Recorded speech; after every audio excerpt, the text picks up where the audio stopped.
Je m'appelle Marguerite Dubois. J'ai 68 ans, infirmière à la retraite. Et pendant la plus grande partie de ma vie, j'ai cru que ma plus grande réussite était d'avoir élevé seule ma fille, unique Mélissa, après le décès de son père.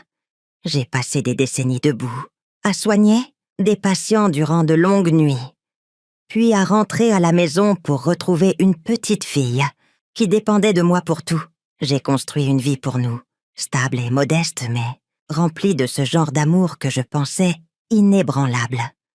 Jusqu'au jour où Mélissa m'a appelée et d'un seul souffle a balayé tout cela. Je m'en souviens si clairement. La lumière de fin d'après-midi tombait sur ma cuisine, touchant la tasse en porcelaine ébréchée qui avait appartenu à ma mère. J'allais me verser une tasse de thé quand le téléphone a sonné.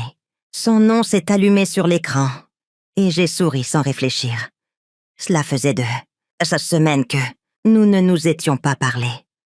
Quand j'ai répondu, sa voix était sèche, presque récitée. « On est déjà mariés, maman. Seules les personnes qui comptent vraiment étaient invitées. Envoie juste les clés de la maison de la plage et arrête de faire tout un plat. » Je me suis figée. Mes doigts se sont resserrés sur l'anse de la tasse, jusqu'à ce que je craigne qu'elle ne se brise dans ma main. Les mots ont pénétré lentement, plus lourds que tout ce que j'avais jamais soulevé pendant mes années d'infirmière. Déjà mariée, seules les personnes qui comptent vraiment envoient les clés. Arrête de faire tout un plat. Chaque phrase atterrissait comme une petite pierre, construisant un mur entre nous si rapidement que j'avais à peine le temps de reprendre mon souffle. Je pouvais entendre de faibles rires en arrière-plan. Pas le sien, mais celui d'un homme. Adrien, son nouveau mari, bien que Huel ne m'ait pas dit que son nom porterait ce titre avant cet instant. Je n'ai rien dit. Le silence de mon côté s'était tiré, assez longtemps pour qu'elle soupire avec impatience. « Maman, s'il te plaît, envoie juste les clés avant vendredi. On compte utiliser la maison de la plage pour notre lune de miel. Tu sais, pour économiser. C'est logique. » La maison de la plage, à Cap-aux-Mouettes, le seul endroit qui renfermait les étés de son enfance. L'odeur d'eau salée et de crème solaire. Le Yunnya, son de son rire poursuivant les mouettes le long du rivage. Un lieu que j'avais lutté pour conserver dans notre famille, même lorsque les factures s'accumulaient plus haut que je ne pouvais les payer. Cette maison était notre ancre. J'ai posé la tasse sur le comptoir, fixant sa minuscule fissure le long du bord. J'ai pensé au matin où Mélissa s'asseyait à la table de la cuisine, balançant ses jambes, en mangeant ses tartines avant l'école. J'ai pensé à la promesse qu'elle avait faite à 12 ans, pieds nus dans le sable, disant qu'elle se marierait, juste là, avec des guirlandes lumineuses tendues entre les dunes et l'océan derrière elle. Maintenant, elle voulait les clés sans moi, sans même me dire qu'elle était mariée. J'ai finalement parlé, ma voix calme, posée, comme si je lisais un dossier dans un service hospitalier. « Je vois. Félicitations, c'est tout. Tu n'es pas fâchée ?» demanda-t-elle, un soupçon de méfiance dans sa voix. J'ai souri, bien qu'elle ne puisse pas le voir. « Non, ma chérie, si c'est ce qui te rend heureuse. » Elle a semblé soulagée, même un peu suffisante. « Bien. Alors envoie juste les clés et je m'en occuperai. » J'ai coupé court, toujours calme. Nous avons échangé quelques mots plus formels avant de raccrocher. Je suis restée là, longtemps, le silence de la cuisine m'oppressant de tous côtés. Mes mains se sont de nouveau enroulées autour de la tasse, son poids familier me ramenant à la réalité. Puis, quelque chose a changé en moi. Une infirmière sait quand une blessure a besoin de points, de suture plutôt que d'un simple pansement. Et je savais sans l'ombre d'un doute que cette blessure entre nous avait été soigneusement créée, cultivée par quelqu'un qui voulait que je disparaisse de sa vie, ou du moins de ses propriétés. 3 jours plus tard, je me tenais devant son immeuble. Le vent était vif, portant l'odeur de la pluie. Dans mes mains se trouvait une boîte argentée, soigneusement emballée, nouée d'un ruban blanc immaculé. À Toissat, l'intérieur se trouvait mon cadeau de mariage. Un portefeuille en cuir rempli de documents qui racontait une vérité qu'Adrien avait espéré ne jamais voir atteindre les yeux de Mélissa. J'ai posé la boîte avec précaution. Eussions devant leur porte. J'ai sonné une fois et je suis partie sans me retourner. J'avais à peine atteint ma voiture quand une voix a fendu l'air derrière moi. Une voix d'homme, aiguë, furieuse. « C'est quoi ce bordel ?» Elle s'est transformée en un hurlement qui n'a pas cessé. Je me suis glissée dans le siège du conducteur.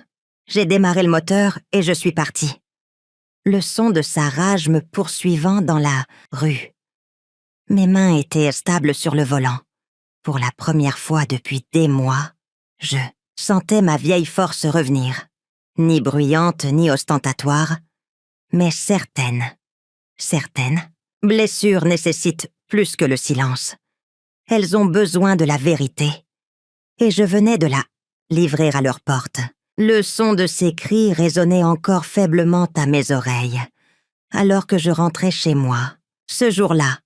Mais le bourdonnement régulier de la route a commencé à m'emporter ailleurs, loin de l'odeur hache, humide du couloir de leur appartement.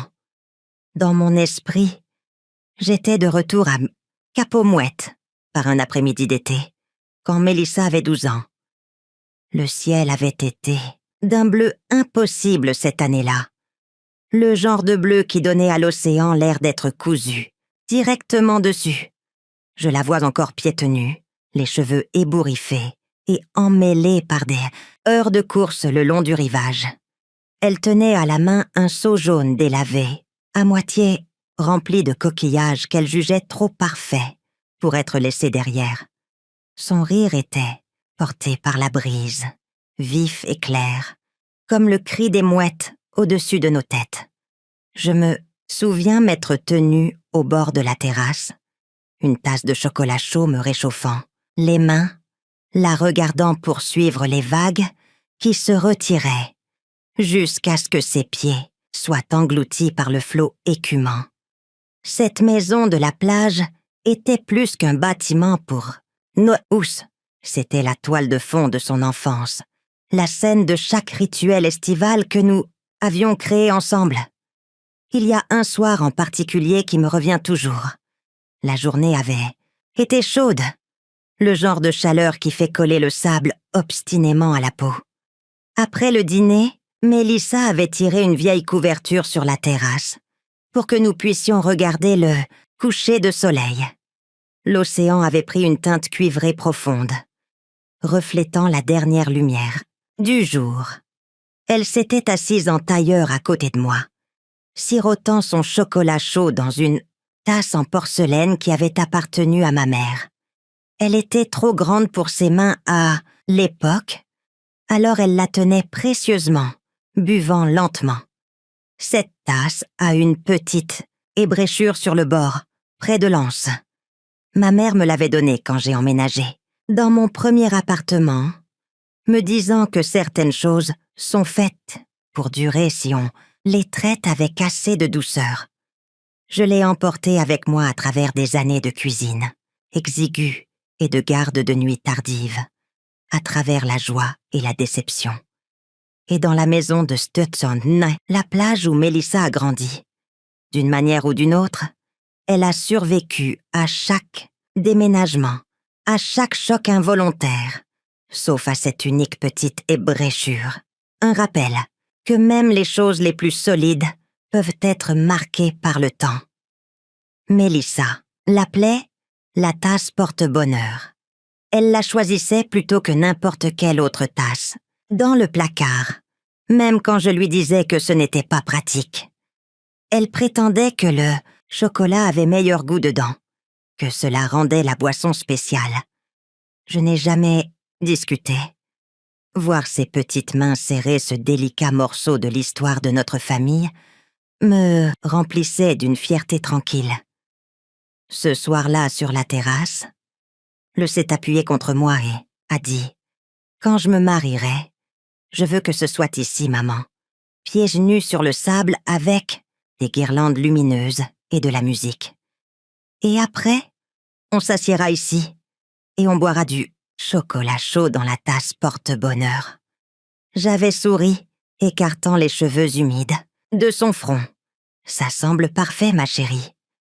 À l'époque, je croyais que des promesses comme celle-là pouvaient garder leur forme pour toujours.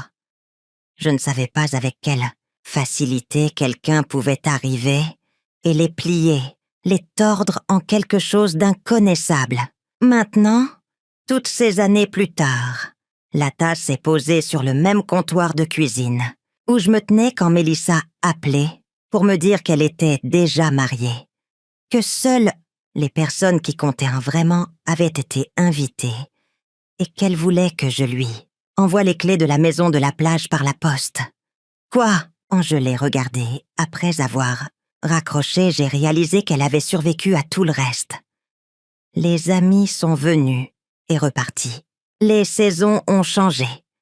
Même ma carrière a pris fin. Mais la tasse demeure, marquée, imparfaite, et toujours là. La maison de la plage m'a toujours fait penser à cette tasse. Elle porte les marques du temps. Les balustrades usées par les intempéries. La légère odeur de sel dans le bois. Le grincement de la 3e marche menant à la terrasse. Pourtant, elle a tenu bon à travers les tempêtes, à travers les années où je n'étais pas sûre de pouvoir la garder. Elle a été un refuge pour nous deux. La seule constante vers laquelle nous pouvions toujours revenir. C'est pourquoi l'idée de l'avoir entre les mains d'Adrien, dépouillée de son histoire, réduite à une valeur immobilière, éveille en moi quelque chose que je ne peux ignorer. Il ne comprend pas que la valeur de cette maison ne se compte pas en euros. Ses murs connaissent nos rires.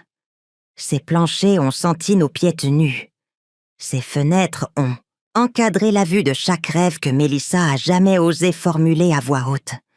J'ai repris la tasse dans mes mains ce soir-là, passant mon doigt sur les bréchures. Certaines choses valant la peine d'être protégées, même si l'on doit le faire discrètement. Même si cela signifie renoncer à ce que l'on pensait devoir durer. Pour sauver la partie qui peut encore l'être. Cette nuit-là, alors que le vent de l'océan faisait vibrer les fenêtres, je savais que la maison de la plage et la tasse porte-bonheur ne seraient pas abandonnées si facilement. Le souvenir de cette première rencontre avec Adrien me revient à l'esprit chaque fois que je pense à la façon dont tout a commencé à changer. C'était à la fin de l'automne, le genre d'après-midi frisquet où l'air sent les germes, en la fumée de bois. Je venais de sortir un gratin du four quand j'ai entendu le crissement des pneus sur l'allée de gravier. Mélissa avait appelé plus tôt, la voix pétillante d'excitation. Elle amenait quelqu'un de spécial pour le dîner. Quand ils sont entrés, j'ai été accueillie par la vue d'un grand homme dans un costume anthracite qui semblait plus approprié pour une salle de conseil d'administration que pour mon confortable salon. Les cheveux d'Adrien étaient parfaitement coiffés. Ses chaussures polies jusqu'à un éclat miroitant et son sourire. Son sourire était large et facile, mais il y avait quelque chose qui semblait étudié, comme s'il s'était tenu devant un miroir, jusqu'à ce qu'il soit parfait. « Madame Dubois », dit-il chaleureusement, tendant la main avant même que Mélissa ait eu la chance de nous présenter. « C'est un honneur. Mélissa m'a tant parlé de vous. » Sa poignée de main était ferme, délibérée, le genre que l'on attend d'un vendeur, scellant un accord. J'ai remarqué son eau de Cologne, chère, vive, presque trop affirmée, pour un si petit espace.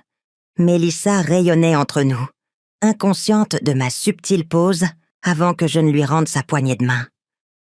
Nous sommes passés au salon, le feu crépitant dans l'âtre.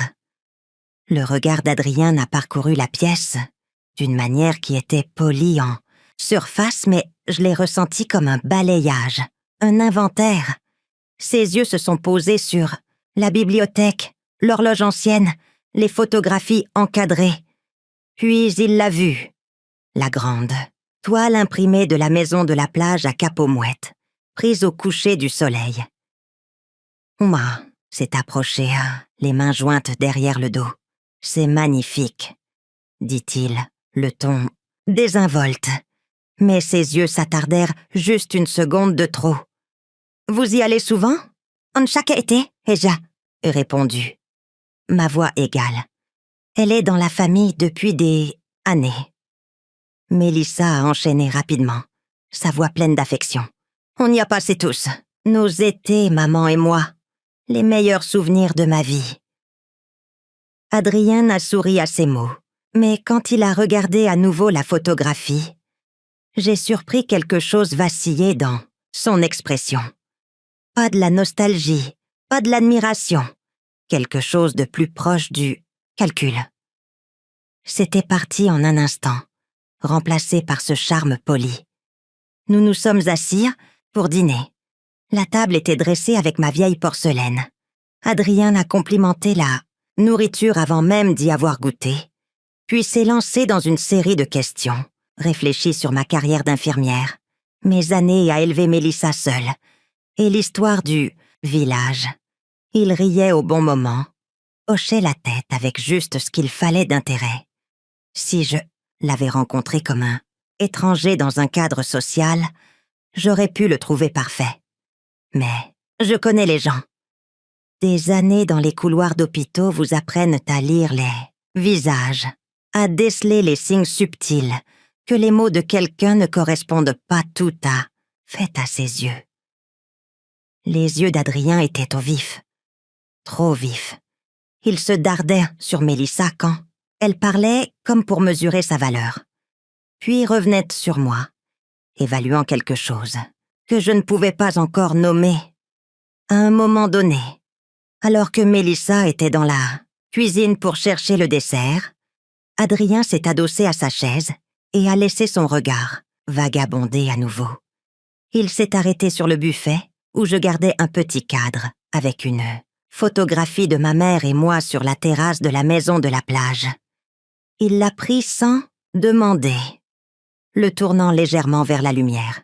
« Ce doit être un endroit spécial », dit-il, doucement, presque pour lui-même. « C'est le cas », ai-je répondu, ma voix posée mais froide. C'est là que nous avons célébré chaque étape importante de notre famille. Mes beaux yeux ont croisé les miens alors. Et pendant un bref instant, j'ai eu l'impression que nous parlions de quelque chose de complètement différent. Mélissa est revenue qu'avec 2 assiettes de tarte aux pommes et un sourire fier. Et tout ce qui s'était passé entre nous s'est dissous sous le poids de son bonheur. Elle regardait Adrien comme elle regardait autrefois l'océan depuis le porche de la maison de la plage, comme si rien ne pouvait jamais la blesser. J'ai ravalé l'envie de lui demander pourquoi il s'intéressait tant à une maison où il n'était jamais allé. Je me suis dit de ne pas gâcher sa soirée, de ne pas semer le doute dans un cœur si clairement emporté par l'espoir. Au lieu de cela, je l'ai interrogé sur son travail. Écouta, alors qu'il parlait d'investissement et de portefeuille client, avec une confiance aisée. Quand ils sont partis ce soir-là, Adrien m'a de nouveau serré la main, me remerciant pour le repas. « Vous devez être si fier de Mélissa », dit-il chaleureusement. « Je le suis », ai-je répondu. Et je le pensais. Mais en fermant la porte derrière eux, je suis restée près de la fenêtre, les regardant marcher vers la voiture. Adrien lui a ouvert la portière passager, mais même en lui souriant, ses yeux se sont tournés une dernière fois vers la maison, vers la photographie encadrée sur le mur juste à l'intérieur. C'était la première fois que je ressentais la faible ondulation de quelque chose sous la surface. Je ne savais pas alors à quelle profondeur cela irait, ni jusqu'où Adrien n'était prêt à s'immiscer dans nos vies. Mais j'en savais assez pour garder les yeux ouverts et ma bouche fermée, pour l'instant, Les semaines qui ont suivi ce dîner se sont écoulées tranquillement, comme si quelqu'un avait déplacé les meubles de nos vies d'1 centimètre sur la gauche. J'ai remarqué une inclinaison plutôt qu'un fracas. Mélissa appelait encore à l'heure du déjeuner. Mais les conversations se resserraient, ses yeux rivés sur l'horloge. Le premier signe indubitable est apparu un mercredi. Adrien pense que nous devrions faire de notre relation une priorité. Il dit que les couples s'en sortent mieux quand ils construisent leur propre routine, dit-elle, visant le ton désinvolte alors que son souffle se coinçait. Je lui ai dit que je comprenais. Je ne voulais pas être le genre de mère qui s'accroche si fort que l'amour ne peut plus respirer. Ce week-end-là, elle a envoyé un SMS au lieu d'appeler. Occupée avec le dîner de travail d'Adrien. On se parle bientôt. On se parle bientôt est devenu on se parle plus tard. On se parle plus tard est devenu un silence qui s'étirait comme une musique lointaine. 1 mois a passé. Elle a appelé avec la cadence d'une note mémorisée. Maman, on a parlé des limites familiales. C'est plus sain si je gère mon stress avec mon partenaire. On devrait essayer de moins s'appeler pendant un moment. Elle a fait une pause, écoutant une autre pièce. J'ai entendu la voix d'Adrien modeler l'air autour d'elle. J'ai pris une inspiration qui avait le goût de la mer au début du printemps. Si c'est ce dont tu as besoin, ma chérie. Ce n'est pas permanent, dit-elle rapidement. Juste le temps de nous recalibrer. Recalibrer! Le mot sonnait clinique, comme si notre lien était une machine à régler. Après l'appel, j'ai tracé les bréchures de la tasse avec mon pouce et posé la question. Qui maintient une mère honnête? Est-ce que je m'accroche trop fort ou est-ce que quelqu'un est en train de me forcer la main? Le schéma s'est renforcé. Les conversations du dimanche sont devenues des nouvelles en milieu de semaine. Puis elles ont glissé à 1 fois toutes les 2 semaines. Quand elle appelait, j'entendais un autre rythme sous sa voix, comme des pas dans un couloir. Elle me parlait des dîners de promotion d'Adrien, des obligations d'Adrien, des voyages de réseautage d'Adrien. Chaque histoire le plaçait au centre du cadre. Un soir, j'ai conduit jusqu'à la ville avec une marmite de soupe au poulet parce qu'elle avait envoyé un SMS disant qu'elle était malade. Je me suis tenue sur le trottoir et j'ai sonné à son interphone. Elle est descendue avec une écharpe et un sourire, prudent. « Tu aurais dû appeler avant, » dit-elle. « Adrien se repose et il a besoin de calme. Je serai rapide. J'ai apporté de la soupe. C'est gentil. Mais il veut que je gère mes propres soins. Nous travaillons sur l'indépendance. La prochaine fois, laisse-la juste à la porte. » Je lui ai tendu le récipient. Nos doigts se sont touchés. Elle a sursauté comme si la chaleur l'avait mordue. Je voulais dire que l'indépendance et l'isolement sont des cousins qui s'habillent de la même manière. J'ai ravalé ma phrase. Elle m'a embrassé sur la joue, a murmuré des remerciements et a disparu. Sur le chemin du retour, je me suis disputée avec moi-même. Peut-être que je me suis trop appuyée sur elle après la mort de son père. Peut-être que notre proximité est devenue un abri qui l'a empêchée de construire ses propres murs. Ou peut-être que quelqu'un dessinait ses murs autour d'elle, brique par brique, et appelait cette enceinte de l'amour. Le doute me semblait moral, comme si une bonne mère devait prendre du recul, peu importe la douleur. Elle et conseils d'Adrien sont bientôt arrivés directement. Il a appelé un après-midi depuis le téléphone de Mélissa, raisonnable et suave. « Madame Dubois, vous avez élevé une femme extraordinaire. Je veux protéger ce que vous avez construit. La meilleure façon est de l'aider à devenir pleinement indépendante. Moins de contact quotidien nous donnera de l'espace pour grandir. » Son ton était du satin sur de la pierre. Je l'ai remercié de se soucier d'elle. Je n'ai ni accepter ni refuser. Après avoir raccroché, j'ai écouté la maison respirer. Les lattes du plancher répondaient par de petits clics. L'horloge marquait le temps sans drame. Mon silence n'était pas une reddition. C'était la posture d'une sentinelle. Les appels se sont encore espacés. Un mois s'est écoulé. Quand le téléphone a finalement sonné, j'ai failli le manquer. Mélissa semblait formelle. Nous serons avec la famille d'Adrien Perret à Worley-Fête. Il est important pour nous d'établir des traditions. J'ai regardé la photographie de la maison, de la plage au coucher du soleil. L'eau avait la couleur du cuivre. L'horizon était une ligne, calme. J'ai dit que j'espérais qu'il passerait un merveilleux moment. Puis j'ai posé la tasse à côté de la bouilloire et j'ai regardé la vapeur monter. Dans le silence, j'ai posé la question la plus difficile.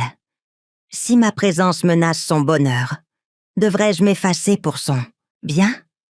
Ou est-ce que l'amour exige parfois de rester en place pour que le phare continue de briller quand un navire perd ses repères? Je ne connaissais pas la réponse. Je savais seulement que la lumière devait être maintenue allumée. D'ici là, je garderai la veille, aussi constante que la marée à la tombée de la nuit. C'est arrivé un samedi matin gris, au début du mois de mars. J'étais dans la cuisine, la boule, Warf redonnant sur la cuisinière, quand mon téléphone a vibré avec une notification. J'ai jeté un coup d'œil à l'écran, m'attendant à une alerte météo ou à un message de Jeanne, ma plus vieille amie. Au lieu de cela, c'était une publication Facebook d'une des amie d'université de Mélissa. L'image a rempli l'écran. La main de Mélissa tendue vers l'appareil photo, un diamant captant la lumière, comme un éclat de glace. En arrière-plan, flou, le bras d'Adrien entourait sa taille. La légende disait « Il a demandé ». J'ai dit oui. Hâte de commencer l'éternité. Il y avait déjà des dizaines de j'aime, une cascade de félicitations. Pendant un moment, j'ai simplement fixé l'image. Les bords du téléphone semblaient proies dans ma main. J'ai vérifié la date, publiée il y a 1 heure. Pas d'appel, pas de SMS, pas un murmure de cela de la part de ma fille. J'ai parcouru les commentaires, chercha, noté une mention de moi. Un signe que c'était peut-être une blague ou une photo mise en scène. Il n'y avait rien. J'ai composé son numéro avant que mon thé n'ait eu le temps d'infuser. Elle a répondu à la 3e sonnerie, sa voix essoufflée et légère. « Maman, j'allais t'appeler ce matin. »« Mélissa, » ai-je dit, essayant de garder ma voix stable. « Je viens de voir ta publication. »« Oh, ça !» a-t-elle ri. « C'est arrivé hier soir. Adrien m'a fait la surprise dans notre restaurant préféré. Ses parents étaient si ravis qu'ils ont tout de suite commencé à organiser un dîner de fiançailles. »« Un dîner de fiançailles ?»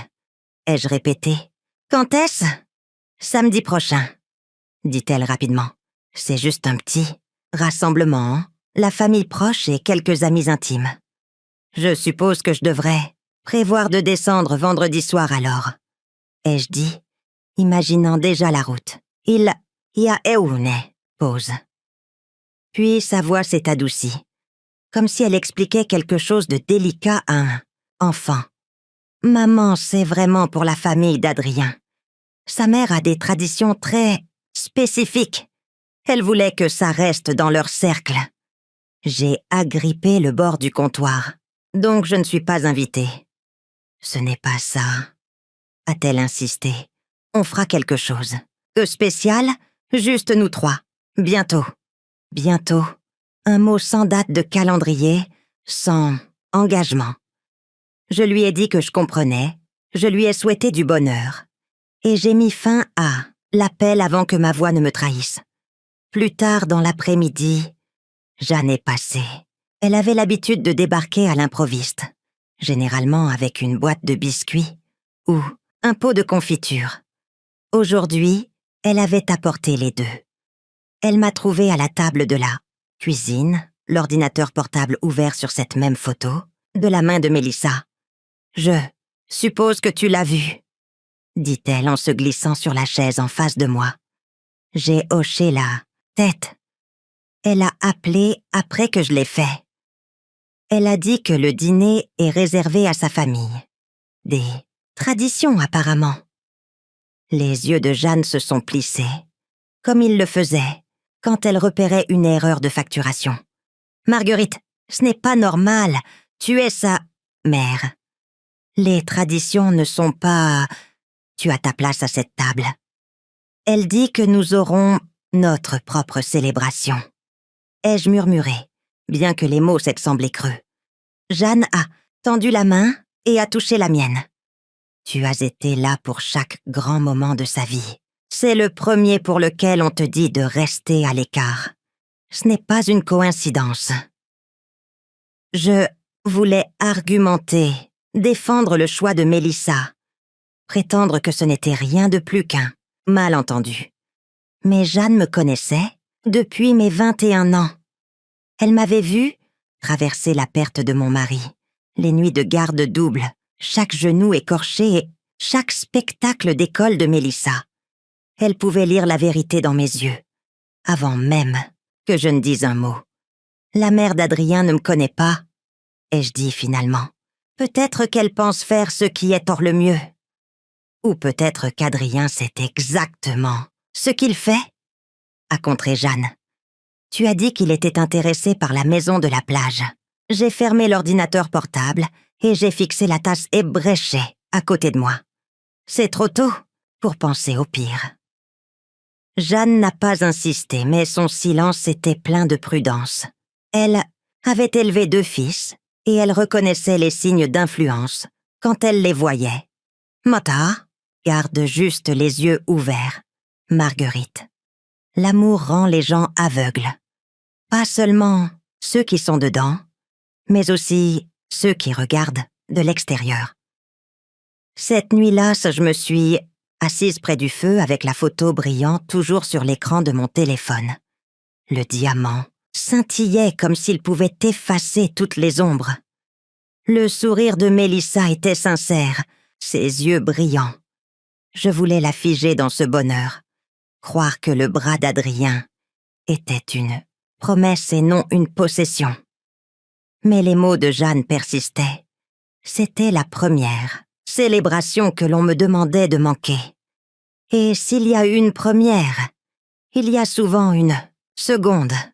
J'ai siroté mon thé dans la tasse porte-bonheur, son ébréchure pressée contre ma lèvre, et je me suis demandé combien de moments supplémentaires seraient étiquetés. Pas pour toi. Le premier Noël sans elle a commencé par un appel téléphonique qui a duré moins de 2 minutes. C'était début décembre, l'air extérieur cassant de gel. La voix de Mélissa était « Joy, use, presque pressée. Maman, à propos de Noël, la famille d'Adrien a cette tradition. Tout le monde se rassemble dans le chalet de ses parents, en Savoie. Ils passent toute la journée, semaine ensemble, du réveillon de Noël au Nouvel An.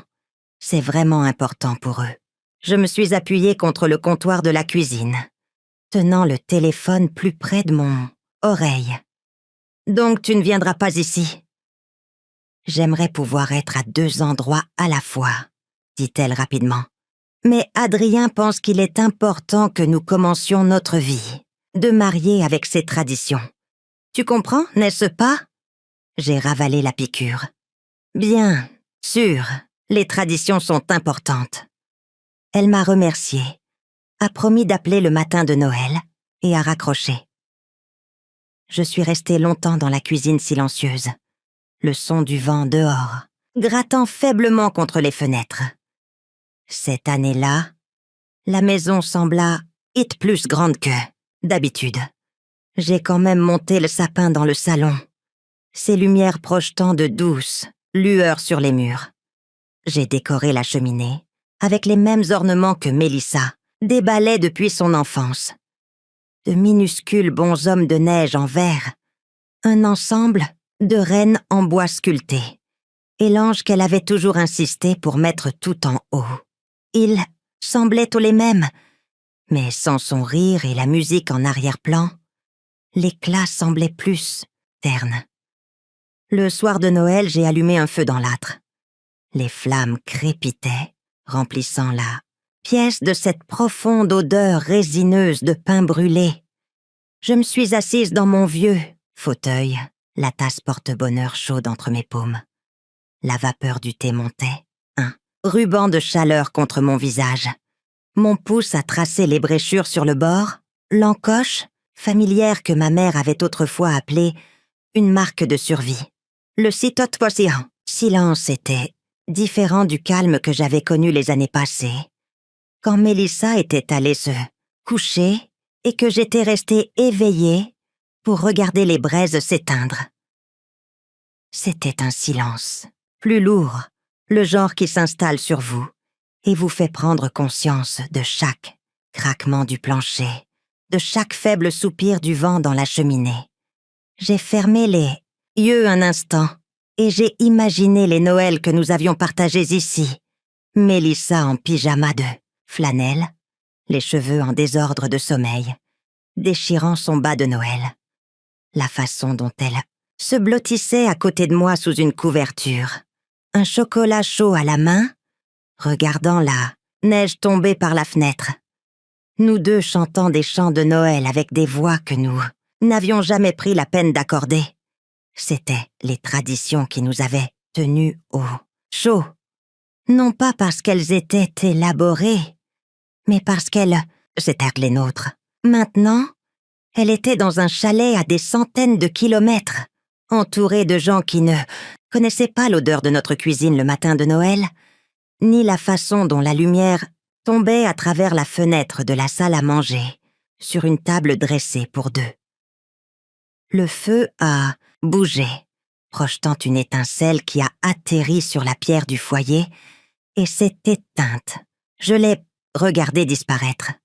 La tache sombre qu'elle a laissée derrière elle, encore faiblement rougeoyante. Et cela m'a frappée alors, la pensée si claire que c'était comme si quelqu'un l'avait chuchotée à haute voix. Certaines traditions vous tiennent chaud. D'autres, elles, s'éteignent tout simplement. J'ai posé la tasse sur la table d'appoint et j'ai attrapé la petite boîte de photographie que je gardais près du foyer. À l'intérieur se trouvaient des photos de notre premier Noël dans la maison de la plage à Titsjok, près que j'avais réussi à la racheter à un parent éloigné qui était prêt à vendre. Mélissa avait 7 ans sur ces photos. Ses joues rougies par le jeu dehors, ses bras enroulés autour de moi dans un câlin qui m'a presque renversée. Je me suis souvenu du soulagement de savoir que j'avais sauvé un endroit où nous pouvions appartenir. Cette année, ce sentiment d'appartenance semblait plus fragile. Les traditions de la famille d'Adrien avaient pris le dessus, et je ne pouvais pas dire si Mélissa s'adaptait ou disparaissait. La pensée pesait lourdement sur ma poitrine. Mais je me suis rappelé la tasse ébréchée, comment elle avait survécu au déménagement, aux accidents, aux années d'utilisation. Peut-être que nos traditions pouvaient survivre aussi, même si elles changeaient de forme. Le feu a baissé. J'ai ajouté une autre bûche, regardant les flammes prendre, léchant le bois jusqu'à ce qu'il soit consumé, qu'il rougisse. La chaleur est revenue dans la pièce, et je me suis penchée dans le fauteuil, la laissant m'envelopper. Sur la cheminée, la figurine d'ange a attrapé la lumière, son visage de porcelaine serein. Je me suis demandé si, Noël prochain, elle reviendrait peut-être, si elle se souviendrait de ce à quoi ressemblaient nos fêtes avant que de nouvelles traditions ne les évincent. Ou peut-être que je devrais accepter que certaines flammes ne sont pas destinées à être attisées pour toujours. J'ai repris la tasse, l'ai tenue fermement et j'ai bu une gorgée. Le thé refroidissait, mais il avait toujours le goût de la maison. C'est à la fin de janvier que le téléphone a sonné. Le genre d'après-midi d'hiver, où la neige Dehors rend la lumière dans la maison encore plus faible. J'ai immédiatement reconnu le numéro de Jeanne. Elle appelait rarement pendant la journée, à moins que quelque chose ait de l'importance. « Marguerite », commença-t-elle, son ton déjà lourd. « Je dois te dire quelque chose, et ça ne va pas te plaire. » J'ai posé le panier à linge et j'ai pressé le téléphone plus près. « Vas-y, tu te souviens de ma collègue Diane, celle qui a pris sa retraite l'année dernière ?» Elle m'a appelé ce matin après avoir vu cette photo de Mélissa et Adrien sur Facebook. Il s'avère qu'Adrien est sorti avec une de ses collègues. Une femme différente, le même schéma. Il a agi vite, s'est rapproché de sa famille, puis a commencé à faire de petites suggestions sur l'argent et les biens immobiliers. Quand elle s'en est rendue compte, il était parti en une semaine. J'ai senti un nœud se former dans mon estomac. Et Diane est sûre que c'est le même homme? Positive. Elle s'est même souvenue de son deuxième prénom. Jeanne a fait une pause, sa voix s'adoucissant. Marguerite, Teche n'est pas juste de la malchance. C'est ce qu'il fait. Après avoir raccroché, je suis restée assise à la table de la cuisine pendant un long moment. La tasse ébréchée chaude entre mes paumes.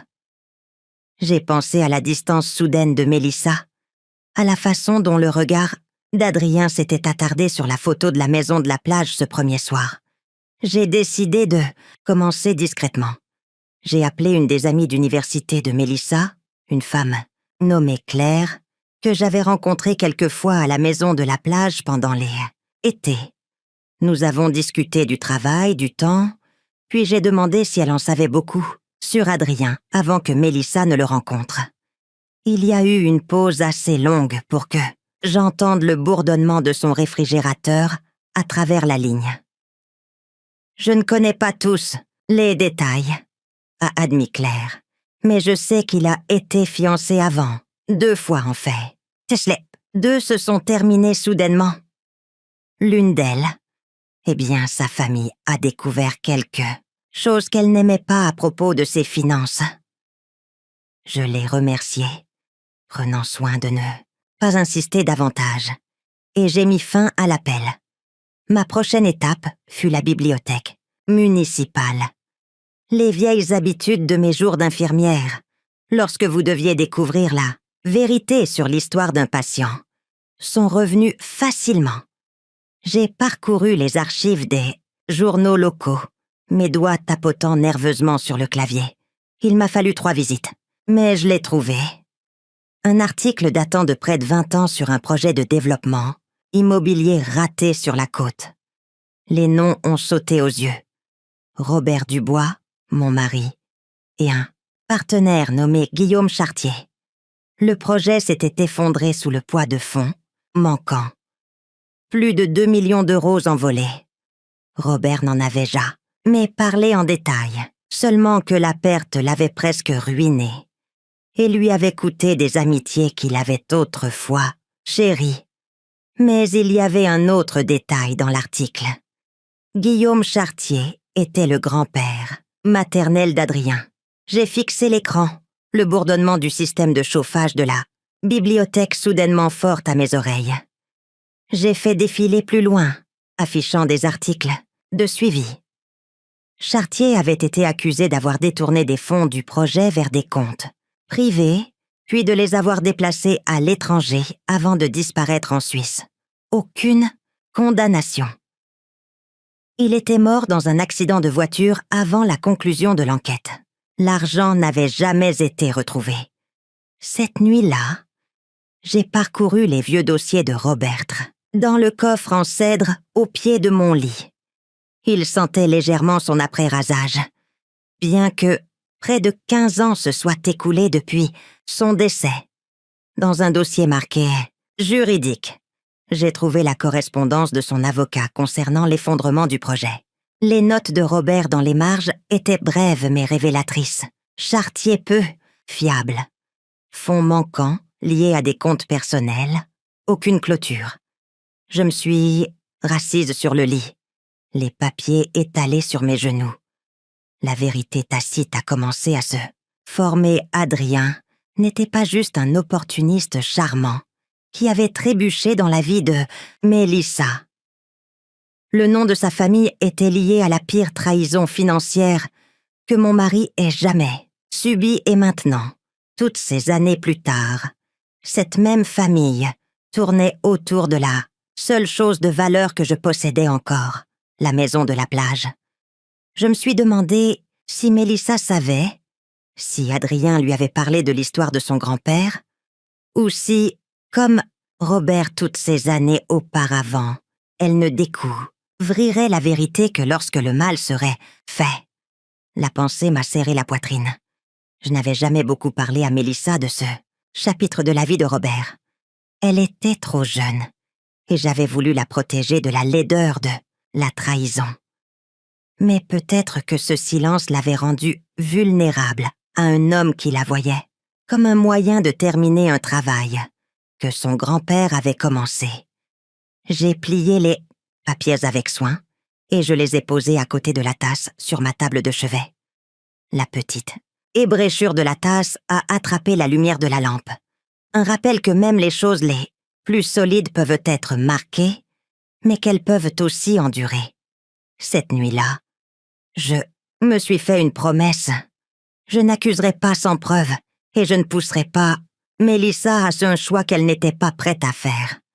Mais je continuerai à chercher, à rassembler jusqu'à ce que la vérité soit indéniable. Parce que certains schémas ne sont pas des coïncidences, ce sont des héritages. Et je n'allais pas laisser ma fille devenir le prochain chapitre d'une histoire qui avait déjà coûté trop cher à cette famille. Les 2 semaines suivantes sont devenues un exercice silencieux de patience, le genre qui ressemble presque à du tricot. Chaque fil d'information devait être tiré doucement, examiné, puis mis à sa place. Je vaquais à mes occupations quotidiennes comme si de rien n'était. Faire les courses, ranger la maison, maintenir mes promenades matinales le long du rivage. Mais chaque moment libre était consacré à trouver la pièce suivante du puzzle. J'ai commencé par les archives publiques, parcourant les bases de données en ligne, les transferts de propriété et les dépôts d'entreprise. Le nom d'Adrien apparaissait plus d'une fois, souvent lié à des sociétés écrans qui se dissolvaient, et en moins d'1 an, j'ai trouvé des privilèges bancaires qui avaient été discrètement levés, suggérant des dettes remboursées à partir de sources qui ne correspondaient pas à ses revenus déclarés. J'ai tout imprimé, chaque page glissant dans un dossier sur la table de la salle à manger. L'après-midi, je préparais du thé dans la tasse en porcelaine ébréchée, ma tasse porte-bonheur, et je la posais à côté de la pile de papier qui grandissait. C'est devenu une sorte de rituel. Verser l'eau bouillante, regarder la vapeur s'enrouler dans l'air, et laisser la vérité infuser en même temps. La chaleur de la tasse dans mes mains me rappelait que certaines choses survivent, au temps et au dommage. Elles nécessitent simplement du soin. Plus j'en trouvais, plus l'image devenait claire. Il y avait un schéma dans les agissements d'Adrien. Des relations avec des femmes qui avaient des actifs, des immixtions soudaines dans leurs finances, puis une disparition lorsque des questions commençaient à se poser. L'allusion de Claire à ces 2 fiançailles rompues s'est avérée vraie. J'ai retrouvé de brèves annonces dans les pages mondaines, les 2 se terminant sans explication. Dans un cas, la famille de la femme avait vendu une propriété de vacances quelques mois après la rupture. C'était comme assembler un puzzle sans l'image de la boîte. Juste la lente satisfaction de chaque pièce s'emboîtant. Chaque fois que je glissais un autre article imprimé ou un document juridique dans le dossier, j'imaginais un coin de l'image devenir plus net. Les contours se formaient maintenant, et je pouvais en voir assez pour comprendre que ce n'était pas une coïncidence ou de la malchance. C'était une méthode éprouvée, affinée au fil des ans. Un soir, alors que le vent battait contre les fenêtres, J'ai allé les documents sur la table de la salle à manger. La lampe projetait un cercle de lumière chaude sur les pages, laissant le reste de la pièce dans l'ombre. Au centre se trouvait la tasse de thé à moitié pleine, sa vapeur s'enroulant paresseusement vers le plafond. Je l'ai regardée et j'ai pensé. Faire, infuser du thé n'est pas si différent de découvrir une vérité. On ajoute de la chaleur, on lui donne du temps. Et lentement, ce qui était caché se révèle au grand jour. Le lien avec son grand-père, Guillaume Chartier, me pesait toujours. Ce vol non résolu du projet de Robert n'était pas seulement une note de bas de page historique. C'était une blessure non cicatrisée. Maintenant, des décennies plus tard, Adrien était en position de s'emparer de ce qui restait, notre maison de la plage. Je pouvais presque sentir la présence de Robert dans la pièce, le poids de son silence dans ses vies. 2 dossiers, la façon dont il n'avait jamais pu récupérer ce qui lui avait été pris. Mais contrairement à Robert, j'avais l'avantage de la prévoyance et la constance qui vient d'années passées à écouter plus qu'à parler. Mon travail d'infirmière m'avait appris que la vérité se révèle souvent sans être forcée. Il n'est pas toujours nécessaire de confronter. Parfois, il suffit de se préparer pour que, le moment venu, les faits parlent d'eux-mêmes. J'ai alors décidé de ne pas aller voir Mélissa avec des accusations. Si je chargeais maintenant, Adrien déformerait mes paroles, sèmerait le doute, la ferait croire que j'étais jalouse ou surprotectrice. J'avais vu cela arriver à d'autres familles. Une fois le coin enfoncé, il était presque impossible de le retirer. Non, je laisserai la vérité frapper à sa porte d'elle-même, d'une manière qui ne pourrait être ni ignorée, ni expliquée. J'ai emblé les pages dans le dossier, lissant chacune d'elles en la plaçant à l'intérieur. La pile était maintenant substantielle. Un portrait en noir et blanc de l'homme que ma fille pensait connaître. J'ai glissé le dossier dans le coffre en cèdre, au pied de mon lit, à côté des vieux papiers de Robert, et j'ai posé la tasse dessus un instant, avant de la ramener à la cuisine. Debout à l'évier, rinçant la tasse, j'ai ressenti un calme étrange. Il y avait une puissance dans l'attente, dans le fait d'être prête. Adrien ne le savait pas, mais chaque mouvement qu'il faisait maintenant ne ferait que resserrer le cadre que je construisais autour de lui. Et quand l'image serait complète, Mélissa n'aurait pas à me croire sur parole. Elle le verrait exactement tel qu'il était. Pour l'instant, je garderai le silence. Le laisser penser que j'étais juste une mère vieillissante, contente d'envoyer des CA, de vœux et des SMS polis. Le laisser me sous-estimer. Après tout, plus le thé infuse, plus il devient fort. Et j'avais l'intention de servir cette vérité à la température exacte. L'appel est arrivé juste après le dîner, alors que la cuisine était encore chaude du four et que les dernières traces d'ail et de romarin flottaient dans l'air. J'ai immédiatement reconnu le numéro de Mélissa. Cela faisait des semaines que nous ne nous étions pas parlé, et quelque chose en moi espérait follement qu'elle appelait juste pour prendre des nouvelles, pour entendre ma voix. « Salut, maman. » Elle a commencé un peu trop joyeusement. « Adrien et moi pensions. Puisque tu n'utilises pas beaucoup la maison de la plage, peut-être qu'on pourrait y passer notre lune de miel. Juste une semaine, on en prendrait bien soin. » Ces mots ont atterri comme de petites pierres délibérées. Il n'y avait pas de « comme »,« ment »,« vas-tu » ou de « est-ce que ça te dérangerait ?» Juste la demande, formulée comme si c'était une conclusion acquise.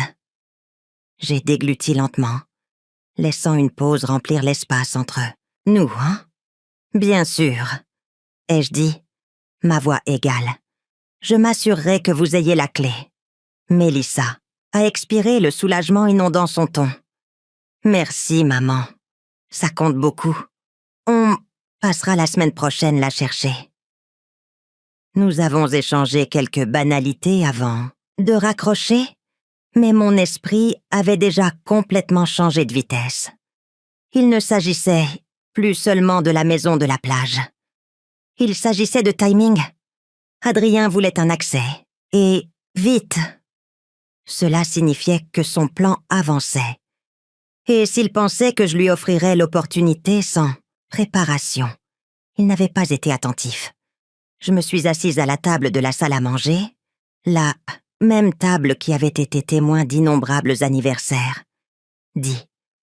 Réconciliation. Le dossier de documents se trouvait dans le coffre en cèdre à l'étage, mais dans mon esprit, je pouvais voir chaque page, chaque titre, chaque copie certifiée conforme.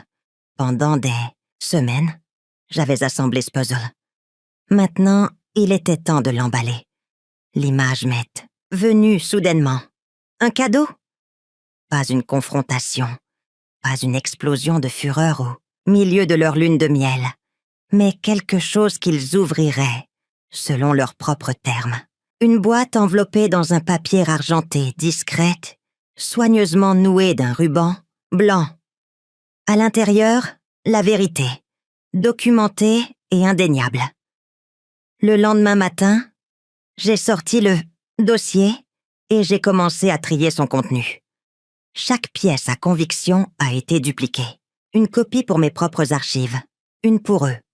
Registre de propriété, dépôt, d'entreprise, capture d'écran d'anciennes annonces de fiançailles, même, et les articles, découpés sur l'implication de son grand-père dans le projet raté de Robert. Je les ai placés par ordre chronologique, chaque feuille dans une pochette de protection. J'ai ajouté une lettre de motivation manuscrite de ma plus belle écriture. Mélissa, j'espère que tu liras ceci, avec le même soin que j'ai pris à le préparer. Tout ce qui se trouve à l'intérieur fait partie d'un tableau plus large. Certaines pièces feront mal, certaines pourront sembler être une trahison, mais tout est la vérité. Tu mérites de savoir qui tu as invité dans ta vie. À côté du paquet, j'ai placé le double de la clé de la maison de la plage, polie, brillante à la lumière. Son métal froid semblait presque symbolique. Une invitation, oui, mais une qui venait avec le poids du choix. Trouver la bonne boîte a demandé un certain effort. Je suis allée dans une petite papeterie en ville, un de ces endroits. Itsuki sent encore légèrement l'encre et le papier, pressé. La propriétaire, une femme de mon âge avec des rides de rire aussi profondes que les miennes, m'a aidé à choisir une boîte argentée, juste assez grande pour contenir les documents sans les plier. « Pour un cadeau de mariage ?» demanda-t-elle en souriant. « D'une certaine manière, » ai-je répondu. Cet après-midi-là, j'ai emballé la boîte avec soin.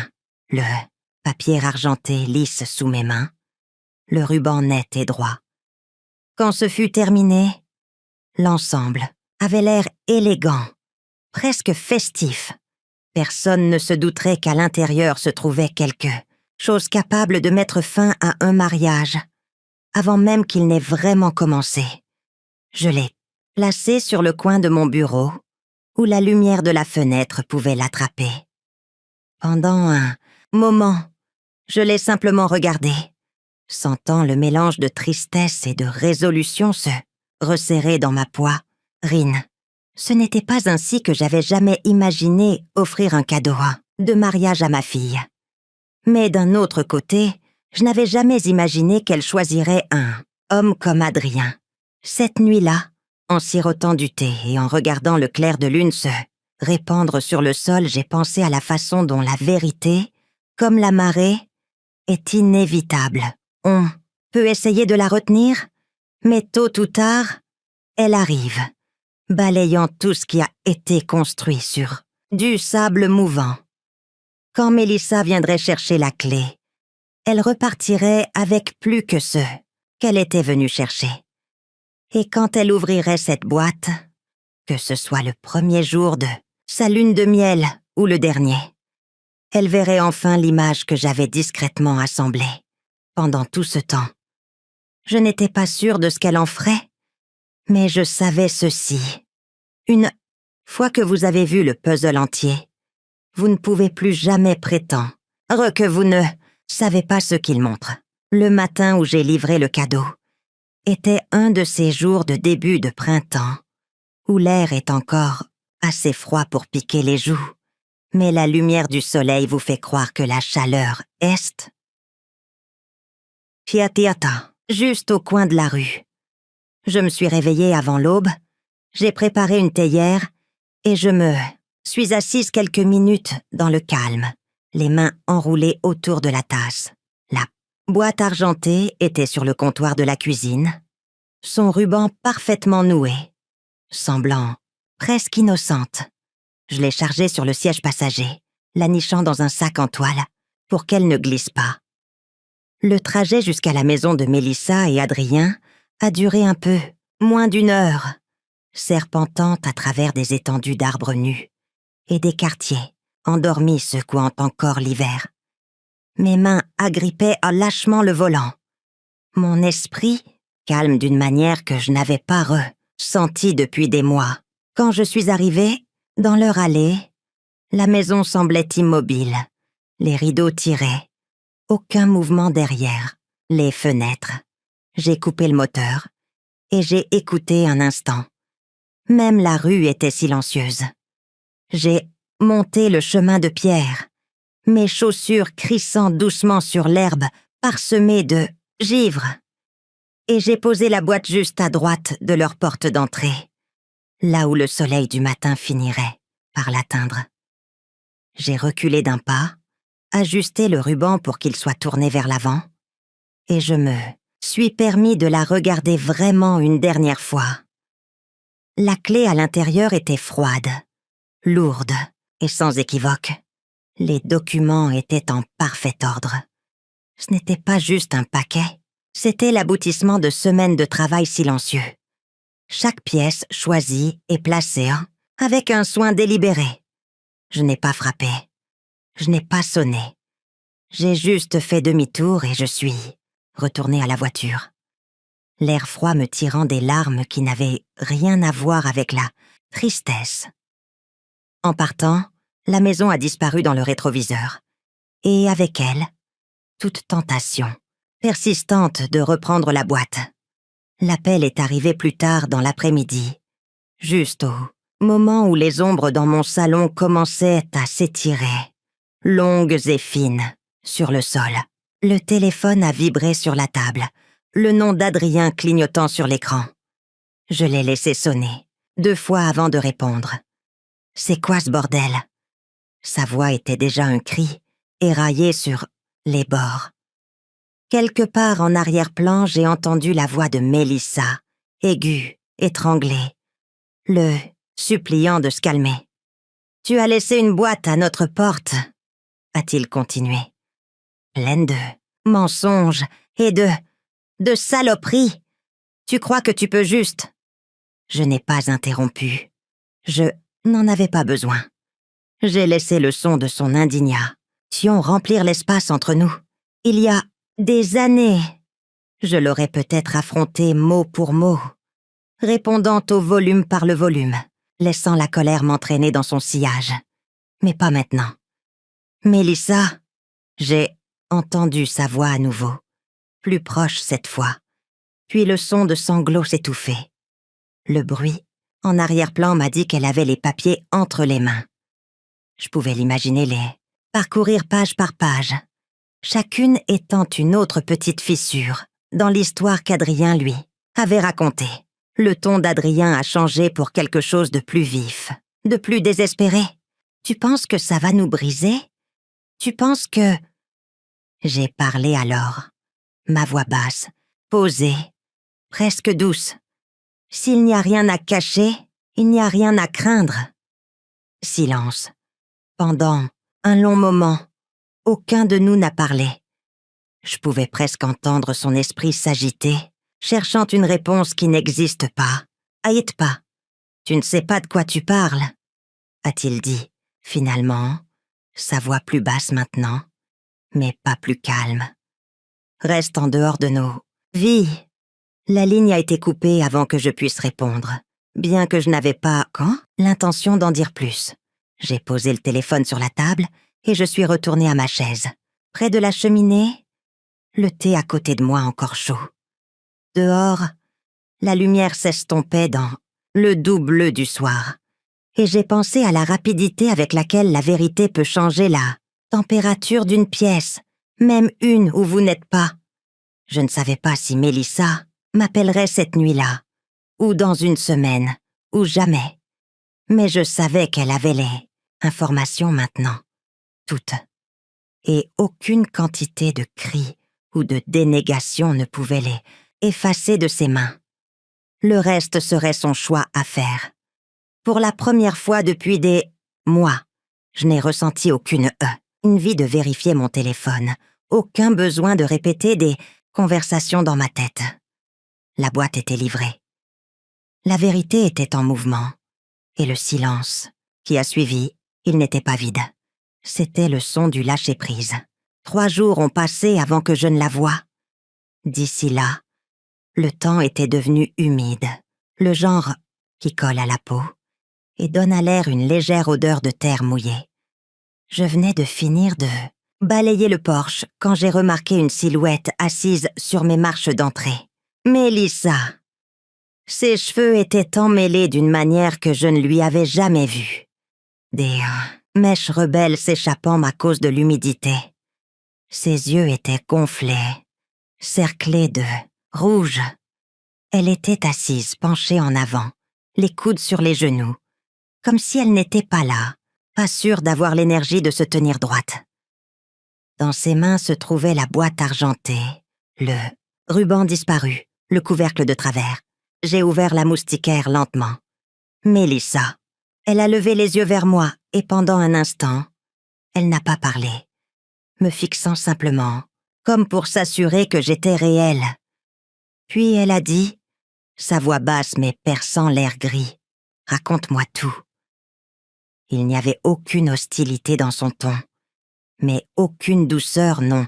Plus, juste le poids de quelqu'un qui était arrivé au bout des interrogations et était prêt à savoir. Je me suis écartée. « Entre. » À l'intérieur, je l'ai conduite à la table de la cuisine. Le même endroit où j'avais passé des semaines à trier des papiers, à reconstituer l'histoire. J'ai fait du thé sans demander. 2 tasses, la mienne nature, la sienne avec une cuillère de miel, comme quand elle était plus jeune. Elle n'y a pas touché. Elle a posé la boîte sur la table entre nous. « J'ai tout lu, » dit-elle, la voix se brisant. « Mais j'ai besoin que tu me dises comment tu as trouvé tout ça. Pourquoi toi ?» Elle s'est interrompue, secouant la tête. « Commence juste par le début. » Alors j'ai commencé. J'ai plongé la main dans la boîte et j'ai sorti le premier dossier. Les bords en manille étaient doux à force d'être manipulés. L'encre des étiquettes sombres et précises. Je l'ai posé à plat devant elle et je l'ai ouvert à la première page. Tout a commencé par une conversation. Jeanne m'a dit qu'elle avait entendu parler d'Adrien par quelqu'un au travail. Comment il avait eu une relation avant toi, qui s'est terminée brusquement juste après certains problèmes financiers. Les doigts de Mélissa ont tracé le coin de la page, mais elle n'a pas interrompu. Je suis passée au dossier, suivant celui avec les coupures de presse agrafées. Ensuite, j'ai commencé à chercher. Vieux journaux, archives judiciaires publiques, quelques appels à D. et Jens qui connaissaient les associés de ton père. Son front s'est plissé. Tu penses qu'il... Je ne pense pas. Ai-je dit doucement. J'ai suivi ce que je pouvais vérifier. J'ai fait glisser l'article vers elle. Le titre était brutal. Les mots « fonds manquants » et « enquête interne », inévitable. Ses yeux ont parcouru les lignes rapidement, ses lèvres se resserrant en formant des mots silencieux. Je pouvais la voir connecter les pièces, réorganiser des événements qu'elle pensait comprendre. Un par un, j'ai étalé les documents, des contrats, avec des anomalies, une copie d'une déposition d'un ancien associé, des relevés bancaires, avec des dates qui correspondaient au retrait du compte de l'entreprise de son père, il y a des années. Mélissa s'est adossée à sa chaise, ses mains agrippant le bord de la table. « Ça ne peut pas, a-t-elle balbutié. Son regard à là. Ni des papiers à moi. C'est beaucoup, ai-je dit. Et ce n'est pas quelque chose que tu voulais trouver la semaine de tes fiançailles. Mais je n'ai pas apporté ça pour te faire du mal. Je l'ai apporté parce que tu mérites de savoir avec qui tu te maries. » Elle a de nouveau baissé les yeux sur la table, cette fois plus lentement, plus délibérément. Ses doigts ont tapoté contre un reçu, puis ont glissé vers la page suivante, ses yeux se plissant en pleine réflexion. Certaines de ces dates, elles correspondent au moment où Adrien disait qu'il voyageait pour le travail. J'ai hoché la tête. C'est ce que j'ai remarqué aussi. Pendant un moment, le seul son était le doux bruissement du papier alors qu'elle tournait une autre page. Je ne l'ai pas pressée. Ce n'était pas le genre de vérité qu'on pouvait avaler d'un seul coup. Finalement, elle a appuyé ses paumes à plat sur la table et comme pour se recentrer. Alors, chaque fois que je pensais qu'il était distant, chaque fois qu'il balayait mes questions, c'était parce qu'il y avait quelque chose qu'il ne voulait pas que tu voies. Ai-je terminé pour elle. Les yeux de Mélissa ont rencontré les miens alors, et j'y ai vu un mélange de chagrin, d'incrédulité et d'une clarté dure et grandissante. Je pensais le connaître. J'ai pris mon thé, maintenant tiède, et j'ai soutenu son regard. Maintenant, c'est le cas. Elle s'est rassise, fermant doucement mais fermement le couvercle de la boîte, comme pour sceller quelque chose de toxique. Elle n'a pas pleuré. Elle n'a pas haussé la voix. Elle a juste pris une longue inspiration, le genre qu'on prend avant de plonger dans l'eau froide, et a dit « J'ai besoin de réfléchir ». Et j'ai su que quoi qu'il advienne ensuite, ce n'était plus entre mes ness. Mélissa est revenue 2 soirs plus tard. Cette fois, il y avait une assurance dans sa démarche, comme si elle avait passé les dernières 48 heures à décider de ce qu'elle pouvait gérer et de ce qu'elle ne pouvait pas. Elle avait toujours l'air pâle, mais ses cheveux étaient brossés, son manteau boutonné jusqu'en haut, et ses yeux avaient cet éclat concentré de quelqu'un qui avait décidé d'affronter quelque chose de front. Je l'ai laissé entrer sans un mot. Nous sommes allés dans le salon, où la lumière de la lampe peignait les murs en ambre. La boîte de documents était sur la table basse, exactement là où elle l'avait laissée. Elle y a jeté un coup d'œil, mais ne s'est pas assise tout de suite. Au lieu de cela, elle a fait quelques pas, puis s'est tournée vers moi. « Tu as gardé tout ça ?» dit-elle, la voix tendue. « Toutes ces années, tu as conservé des dossiers, des coupures, des R et sus. C'était juste, au cas où. Ou est-ce que tu pensais que tu trouverais toujours une raison de les utiliser ?» Son ton n'était pas tout à fait accusateur, mais il avait le tranchant de quelqu'un qui teste du blâme. Je suis restée assise, les mains jointes sur mes genoux. « Mélissa, je n'ai pas collectionné ça pour le plaisir. J'ai commencé à chercher quand les choses ne collaient pas. Pas, tu me connais. Je ne suis pas du genre à tirer des conclusions hâtives. » Elle s'est finalement assise sur le bord du canapé, les coudes sur les genoux. C'est juste de voir tout, ça étalait. Je n'arrête pas de penser aux conversations que j'ai eues avec lui, aux choses qu'il m'a dites, à la façon dont il me regardait. Sa voix s'est légèrement brisée et elle a pris une inspiration pour se calmer. C'est comme si je revoyais un film que je pensais comprendre. Et soudain, toutes les scènes signifient autre chose. J'ai hoché la tête, lentement, puis j'ai pris mon thé, sentant la céramique chaude contre mes paumes. Il y a quelque chose que je veux te demander, Mélissa, et je veux que tu y réfléchisses vraiment avant de répondre. » Elle m'a regardée, lasse. « Quoi ?»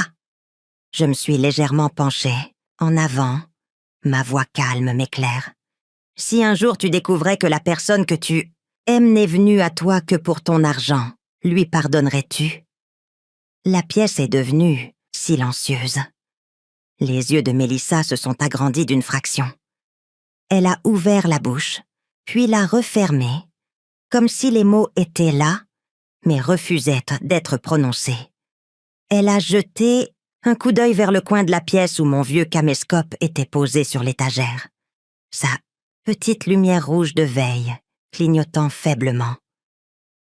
Je l'avais laissé là plus tôt, presque sans y penser.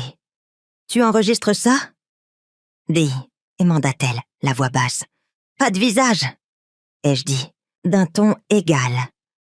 Juste des voix, juste des mots. Parfois, il est plus facile d'entendre la vérité quand on peut la réécouter sans la chaleur du moment. Ses épaules se sont tendues et elle a de nouveau détourné le regard. Je ne sais pas si je peux répondre à ça. C'est le problème avec des questions comme celle-ci, ai-je dit doucement.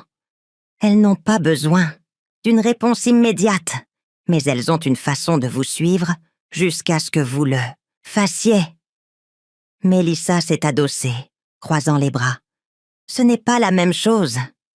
Tu demandes comme si c'était noir ou blanc, mais les relations ne sont pas si simples. Les gens font des erreurs. Il ne s'agit pas d'une erreur. Ai-je interrompu, mon ton toujours égal mais plus ferme maintenant. Il s'agit d'intention, de commencer quelque chose avec. Un mensonge si énorme qu'il devient le fondement de votre vie. Dis-moi, Mélissa, pardonnerais-tu cela? Sa mâchoire s'est crispée. Elle a fixé le tapis pendant un long moment, puis a secoué lentement la tête. Non, je ne pense pas que je pourrais. Le silence qui a suivi était lourd, et je l'ai laissé s'installer. Dehors, le vent pressait contre les vitres, les faisant vibrer doucement, comme pour nous rappeler que le monde continuait de tourner, peu importe ce qui se dénouait à l'intérieur de cette maison. Elle a finalement levé les yeux vers moi, ses yeux vitreux, mais son expression plus dure maintenant. « Es-tu en train de dire que c'est ce qu'Adrien a fait? Que tout entre nous n'était que… » Elle s'est interrompue comme si le dernier mot était trop amer pour être prononcé. Je n'ai pas répondu directement. Au lieu de cela, j'ai glissé la boîte de quelques centimètres vers elle. « Tu as lu, Los Dos. Si tu as vu les dates, les retraits, les schémas. Tu connais ta propre réponse, mieux que je ne le pourrais jamais. » Son regard est retombé sur la boîte. Elle ne l'a pas prise, mais elle ne l'a pas repoussée non plus. « Je déteste que tu puisses avoir raison, » dit-elle finalement, presque dans un murmure. « C'est pour ça que je t'ai posé la question, » ai-je répondu. Pas pour te faire du mal, mais parce que parfois, nous ne pouvons pas voir notre propre vérité avant de nous entendre la dire à voix haute. Mélissa a brièvement fermé les yeux, puis les a rouvertes avec une sorte de résignation. Tu sais, les gens vont avoir des opinions à ce sujet. Si je le quitte, il y aura des commérages. Il y a toujours des commérages, ai-je dit. Mais il y a une différence entre les ragots et vivre avec un mensonge. Pendant un moment, elle est restée assise là, le tic-tac de l'horloge, remplissant l'espace entre nous. Et j'ai su, qu'elle l'admette ce soir-là ou non, que la question continuerait de résonner dans son esprit longtemps après son départ. Le lendemain matin, j'ai sorti le carnet d'adresses en cuir usé du tiroir à côté de mon lit. Léata. Bord était effiloché. L'encre sur certaines pages était passée. Mais un nom se détachait, aussi clairement que le jour où je l'avais écrit. Daniel Moreau, l'avocat en qui mon défunt Marie avait eu confiance pendant près de 3 décennies. Je ne lui avais pas parlé depuis les funérailles de Robert. Mais je savais que Daniel n'était pas le genre d'homme à ignorer un appel de ma part. Quand il a répondu, sa voix était un mélange chaleureux de surprise et d'inquiétude. « Marguerite, ça fait bien trop longtemps. Qu'est-ce qui se passe ?» Je n'ai pas perdu de temps en bavardage. « Daniel, j'ai besoin de ton aide. Et j'ai besoin que cela reste confidentiel. » À midi, j'étais dans son bureau, assise en face du même bureau en lit, acajou où Robert avait autrefois signé nos testaments. L'endroit n'avait pas changé, toujours, bordé d'étagères du sol au plafond et dégageant une légère odeur de vieux papier et de cuir. J'ai étalé les documents qu'Adrien n'avait pas encore vus, ceux que je n'avais pas mis dans la boîte cadeau de Mélissa. Des relevés financiers, des virements bancaires, des captures, d'écrans de registres de propriété. Ceci, ai-je dit en tapotant une feuille particulière, et là, un compte bancaire dont il n'a jamais parlé à Mélissa. Et ceci, j'ai montré 2 impressions, sont des retraits d'un compte lié à l'un des anciens associés de Robert, un compte signalé il y a des années pour activité irrégulière. De l'argent qui a disparu avant, même le décès de Robert. Daniel a ajusté ses lunettes, se penchant. « Oh, et vous êtes certaine qu'Adrien est celui qui effectue ces transferts? Chaque date correspond à ses voyages, à ses soi-disant dépenses professionnelles. J'ai vérifié 2 fois. Il s'est adossé, expirant lentement. Marguerite, ce n'est pas juste une affaire de famille. C'est criminel si cette piste se confirme. Il blanchit des fonds volés. » J'ai rencontré son regard. « C'est pour ça que je suis venue vous voir. Je veux faire ça de la bonne manière. Pas de dispute à grands cris, pas de menaces en l'air. Je veux que la loi frappe à sa porte. » Daniel a hoché la tête, ouvrant déjà un bloc-notes juridique. « Nous devrons faire appel aux bonnes personnes. La brigade financière, peut-être même la police judiciaire, si les montants sont assez élevés. Mais d'abord, nous devons construire une chaîne de preuves irréfutable. Si nous agissons trop tôt, il pourrait brouiller les pistes. Le plan a pris forme au cours de l'heure suivante. Daniel contacterait un contact au sein du bureau d'enquête de l'État, quelqu'un qui lui devait une faveur. Je fournirais chaque bribe de documentation que j'avais. Copie papier, sauvegarde numérique, même les notes manuscrites que j'avais prises, dans les marges de vieux relevés. « Et Marguerite ?» ajouta Daniel, son stylo s'arrêtant sur la page. « Nous aurons besoin d'un événement déclencheur. Quelque chose pour le faire. Bouger de l'argent, quelque chose de traçable pour que les enquêteurs puissent le prendre en flagrant délit. » J'ai réfléchi un instant, puis je me suis souvenu de la demande de Mélissa pour les clés de la maison de la plage. Et si je lui laissais croire qu'une manne financière est en route, quelque chose lié à une propriété ou à un héritage, s'il croit qu'il doit déplacer des fonds rapidement pour la sécurité, il pourrait utiliser ce même compte, caché. Les yeux de Daniel se sont plissés en pleine réflexion. Puis il a souri faiblement. Ça pourrait marcher. Mais il faudrait le présenter juste comme il faut. Assez pour le tenter, pas assez pour l'effrayer. Nous nous sommes mis d'accord sur les prochaines étapes. Je rédigerai une lettre, soi-disant d'un ancien gestionnaire de patrimoine, faisant allusion à un versement nécessitant une liquidité temporaire. Le contact de Daniel mettrait en place une surveillance sur le compte suspect. Au moment où Adrien initierait un transfert, le système le saute signalerait. En sortant du bureau de Daniel, j'ai ressenti les premiers frémissements de quelque chose que je n'avais pas ressenti depuis des mois. Le contrôle, pas seulement sur ma propre vie, mais sur l'issue de ce gâchis.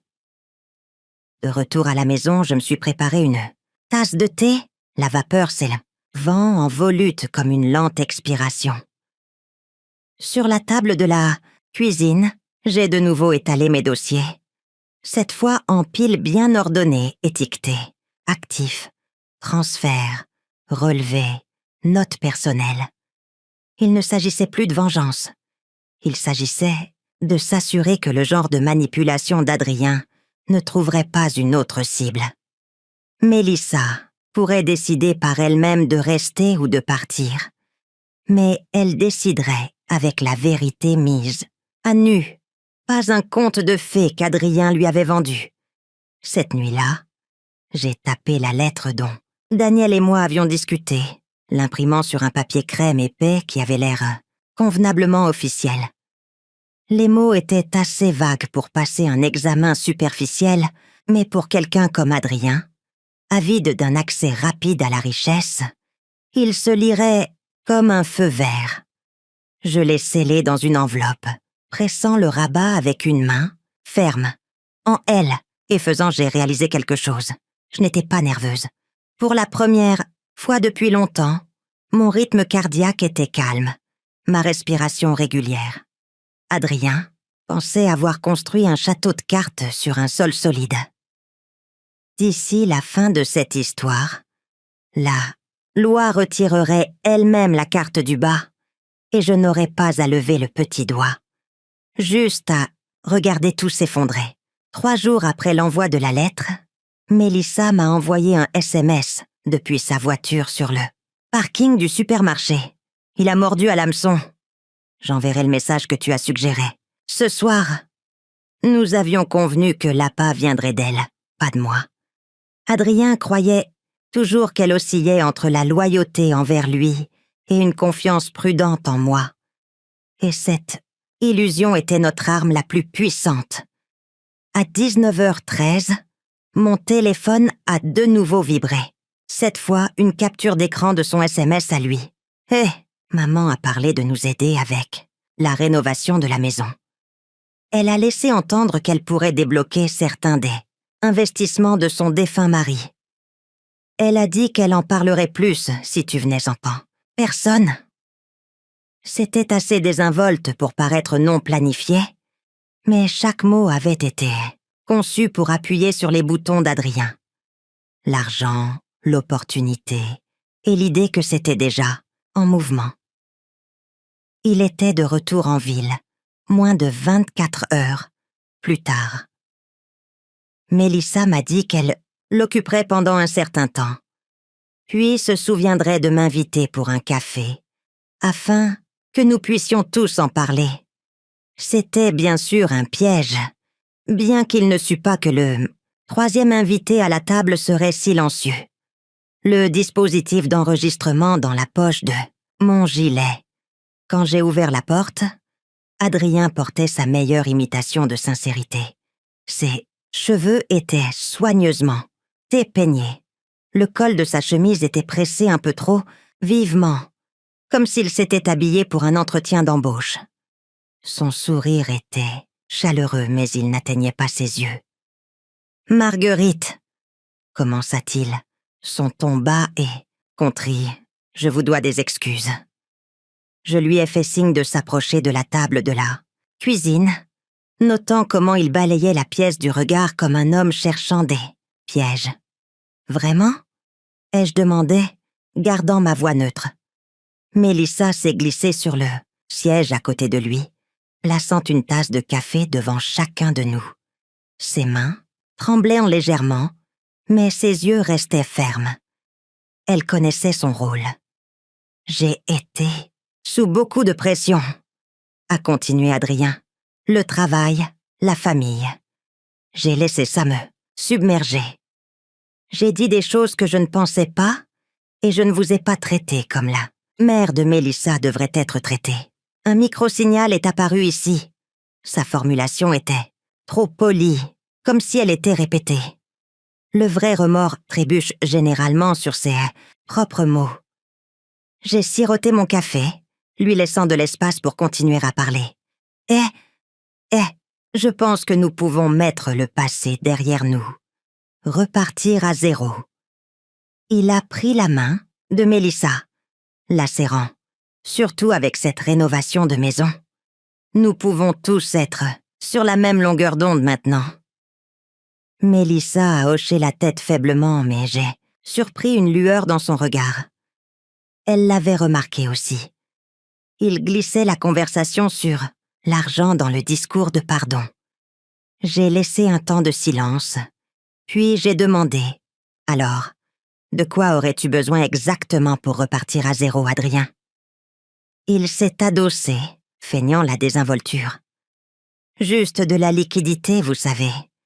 Déplacer les choses pour que nous puissions, obtenir un meilleur taux hypothécaire. Je peux m'occuper de toute la paperasse, si vous voulez, pour vous faciliter la tâche. » Voilà, le deuxième signal. Ces excuses précédentes visaient à recoller les morceaux. Maintenant, c'était une réunion, logistique sur l'accès au fond. Mélissa s'est agitée sur sa chaise, sa mâchoire se crispant. « Nous n'avons même pas parlé du genre d'endroit que nous voudrions, » dit-elle, légèrement, le testant. « Oh, nous n'avons pas besoin de compliquer les choses, » a-t-il répondu, agitant une main dédaigneuse. « Une fois que les fonds seront prêts, je m'occuperai du reste. Vous me remercierez plus tard. » J'ai baissé les yeux sur ma tasse, remuant le reste du café. « C'est drôle, » ai-je murmuré. Robert disait toujours que les meilleurs investissements étaient ceux que l'on pouvait expliquer en une seule phrase. S'il faut plus de mots, il ne faut probablement pas y toucher. Adrien a ri, trop vite, trop fort, et a contré. Eh bien, les temps changent. Il faut être plus créatif de nos jours. Un autre signal.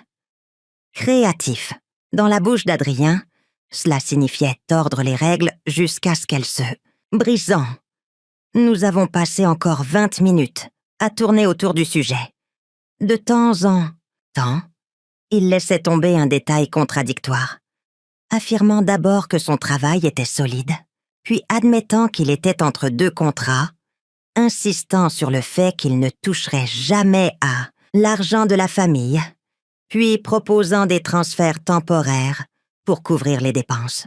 Mélissa a gardé son sang-froid, mais je pouvais sentir la tension dans son immobilité. Elle reliait les points en temps réel, entendant les lacunes de son histoire comme je l'avais fait des mois plus tôt. Finalement, Adrien s'est levé, brossant un duvet imaginaire de ça. « Ma hanche, je vais préparer quelques idées. Je vous les enverrai. Sans précipitation. Bien sûr. » J'ai souri faiblement, le genre de sourire qui n'offrait rien. Bien sûr. Sans précipitation.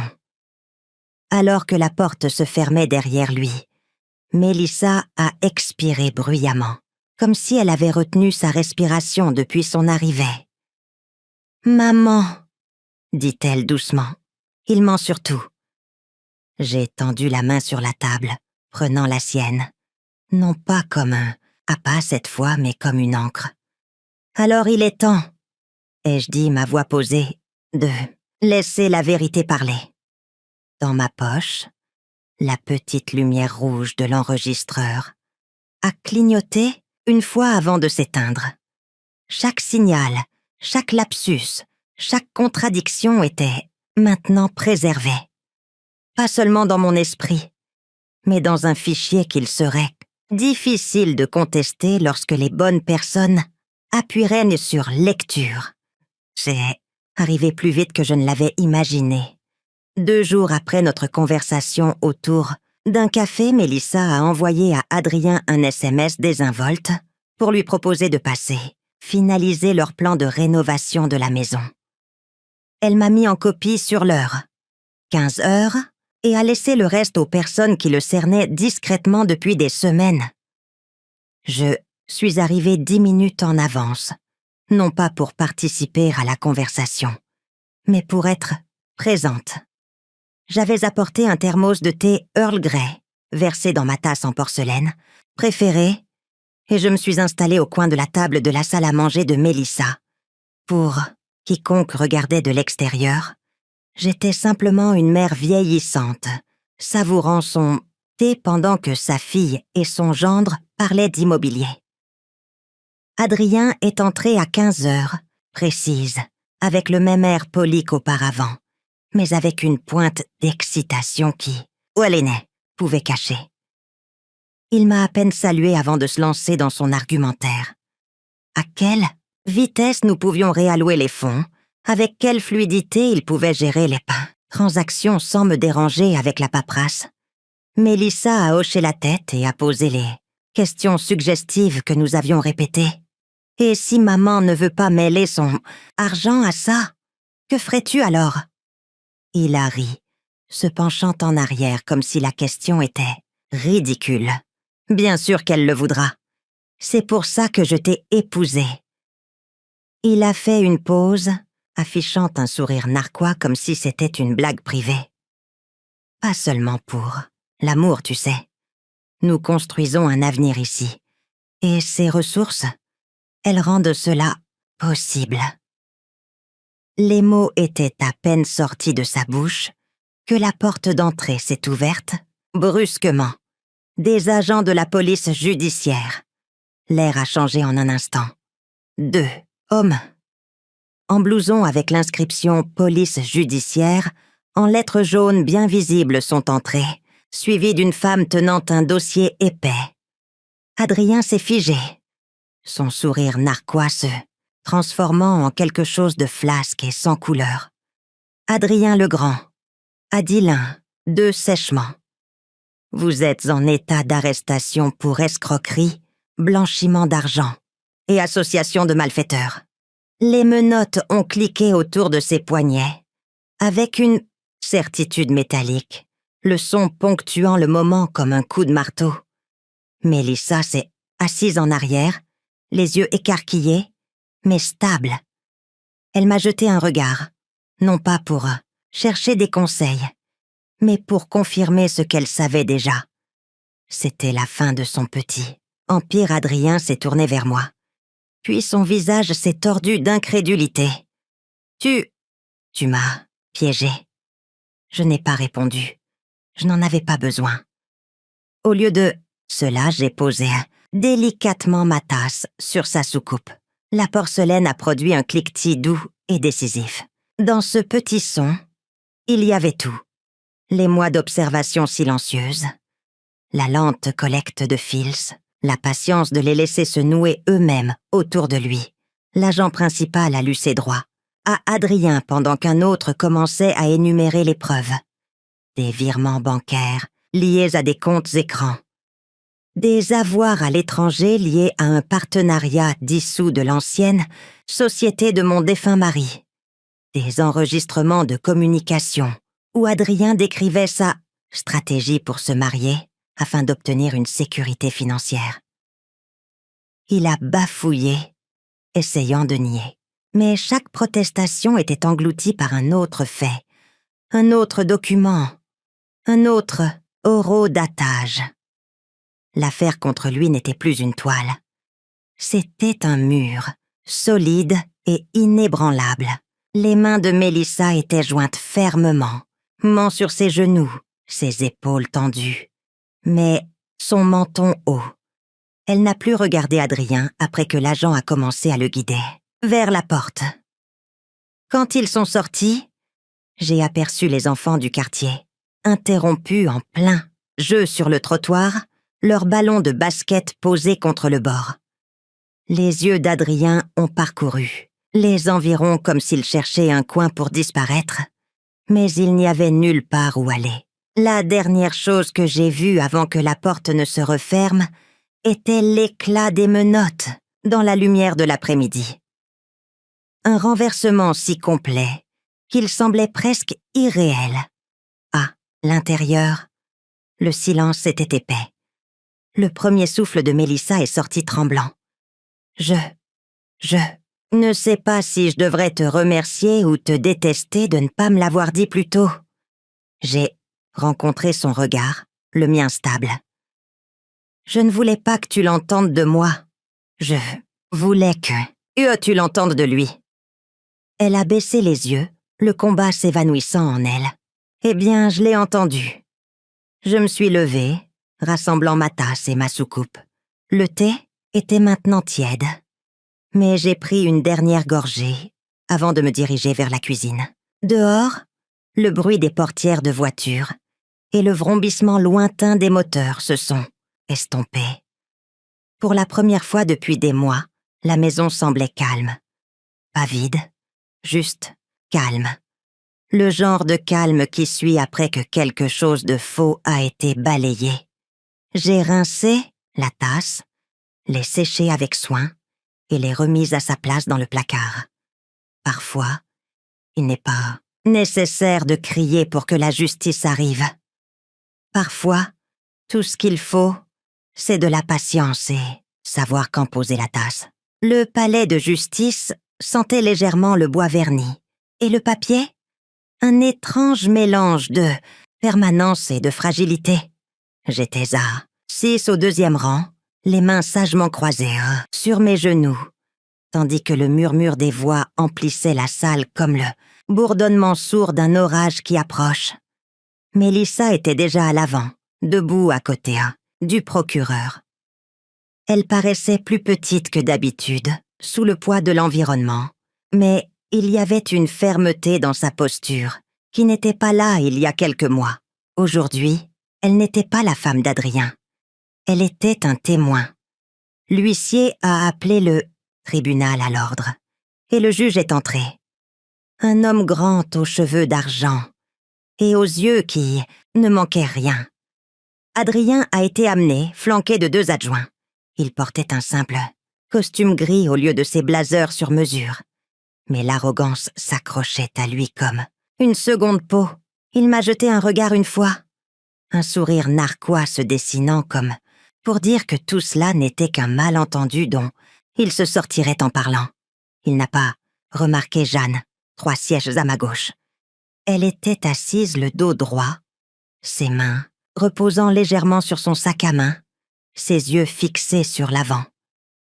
Quand elle a croisé mon regard, elle a fait le plus petit des hochements de tête, une reconnaissance silencieuse que nous étions toutes les deux arrivées à la même conclusion à son sujet, mais par des chemins différents. Le procureur a commencé avec Mélissa. « Madame Legrand, pouvez-vous décrire quand vous avez pris conscience pour la première fois d'irrégularités financières impliquant votre mari ?» La voix de Mélissa était calme, délibérée.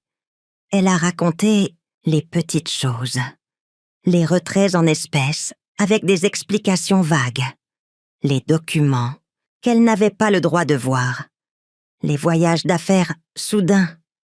Puis elle a parlé de la boîte que je lui avais donnée, des dossiers à l'intérieur de la nuit où elle s'était assise à ma table de cuisine, traçant chaque ligne de chiffres. L'avocat d'Adrien a essayé de la déstabiliser, lançant des mots comme conflits familiaux et biais émotionnels. Mais Mélissa n'a pas bronché. « Il ne s'agit pas de biais », a-t-elle dit, sa voix portant dans le silence. « Il s'agit de vérité, et je n'ai aucun intérêt à protéger un mensonge. » Puis sont venus les autres témoins. 2 femmes que je n'avais jamais rencontrées avant ce matin-là. L'une avait été fiancée à Adrien il y a 5 ans. L'autre avait travaillé à ses côtés dans une petite société d'investissement avant la mort de mon mari.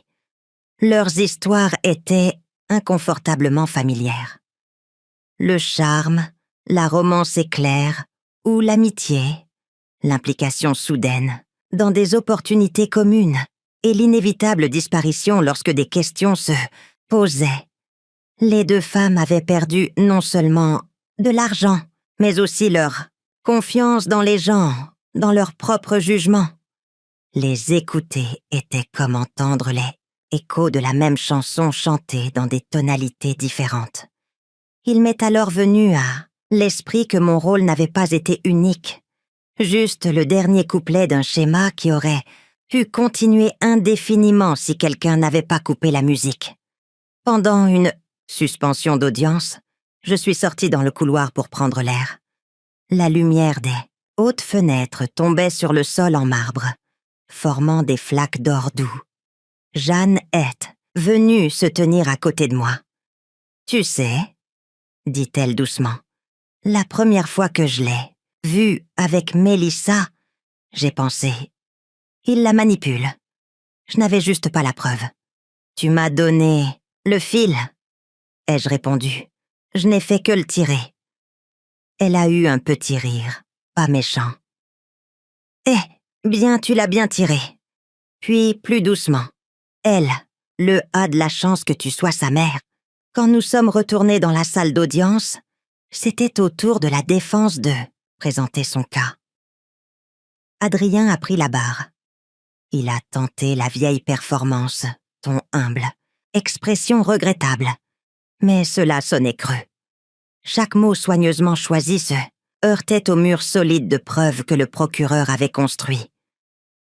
Chaque déni était contré par une date, une signature, un virement bancaire qui racontait une histoire différente. Je l'ai regardé chercher dans la salle, espérant peut-être trouver ne serait-ce qu'un visage sympathique.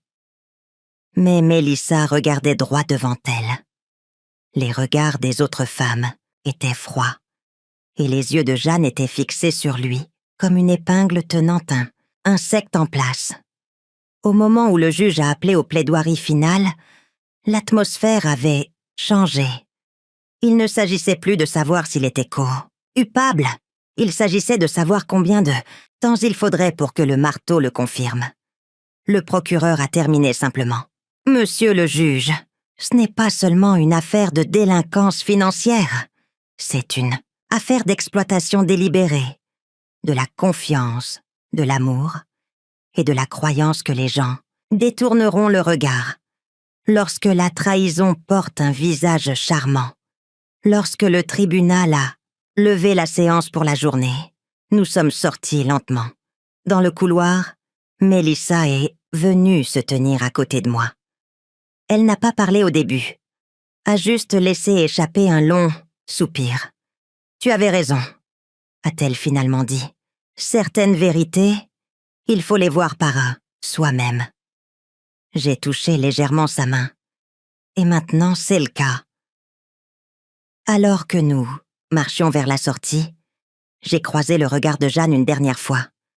Elle m'a fait ce même petit hochement de tête. Et je le lui ai rendu. Pas besoin de mots. Le travail était fait. L'audience de détermination de la peine était plus calme que le procès. Pas d'équipe de télévision, pas de rangée d'inconnus. Juste les personnes qui étaient là depuis le début, portant le poids des derniers mois. Adrien se tenait à la table des accusés, les poignets démenottés pour la formalité de la procédure. Mais les adjointes à ses côtés rendaient les limites claires. Il semblait plus petit en quelque sorte, comme si les interminables mois de bataille juridique avaient érodé les arêtes vives de son assurance. Pourtant, ses yeux parcoururent la pièce, cherchant quelque chose. De la pitié peut-être. Il n'en a pas trouvé. Le juge a lu les chefs d'accusation et le verdict. Pour les crimes d'escroquerie en bande, organisés, de détournement de fonds et de tromperie délibérée, à des fins de gain. Personnel, le tribunal vous condamne à 12 ans de prison ferme. Une pause, puis la décision secondaire. Restitution d'un montant de 640 000 € payable aux victimes. Désigné. Il n'y a pas eu de halètement dramatique, pas d'effondrement en sanglots. La mâchoire d'Adrien s'est crispée, son regard fixé sur un point lointain, au-delà du banc des juges. Le coup de marteau a été sec et final, résonnant contre les murs lambrissés comme la fermeture d'une porte qui ne s'ouvrirait plus. Mélissa était assise dans la rangée devant, moi, le dos droit, le menton levé. Elle ne s'est pas retournée pour regarder Adrien. Pas une seule fois. Jeanne était à côté d'elle, les mains croisées, son expression indéchiffrable. J'ai pensé à l'étrange symétrie de la chose. Comment deux femmes qui avaient été des étrangère, liée seulement par le soupçon, était maintenant liée par la connaissance partagée de qui il était vraiment. Alors que la salle d'audience se vidait, Mélissa est restée, sur son siège. J'ai attendu, lui laissant de l'espace. Finalement, elle s'est levée et s'est dirigée vers moi. Il n'y avait aucune trace de la voix larmoyante et frénétique que j'avais entendue au téléphone des mois auparavant. Au lieu de cela, son ton était calme, presque réfléchi. « Tu te souviens de cette nuit ?» dit-elle. « Quand tu as fait du thé et que je me suis assise à ta table avec tous ces papiers étalés. » J'ai hoché la tête. « Tu m'as dit, » a-t-elle, « continuez. Certaines traditions vous tiennent chaud. À l'époque, je pensais que tu parlais de la famille. » Elle a eu un petit sourire doux amer. « Maintenant, je crois que je comprends.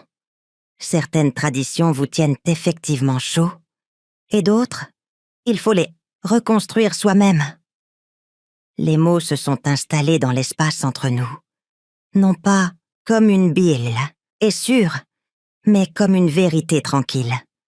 Dehors, l'air était vif. La lumière, d'hiver pâle mais stable. Nous avons descendu ensemble les marches du palais de justice, le son de nos talons sur la pierre, rythmé et rassurant. Jeanne nous a rejointes au bas des Satimidia, escalier. « Il n'aura plus l'occasion de recommencer, » dit-elle simplement. « Non, » ai-je répondu. Mais plus que ça, Mélissa ne lui en donnera pas l'occasion. Mélissa m'a jeté un coup d'œil.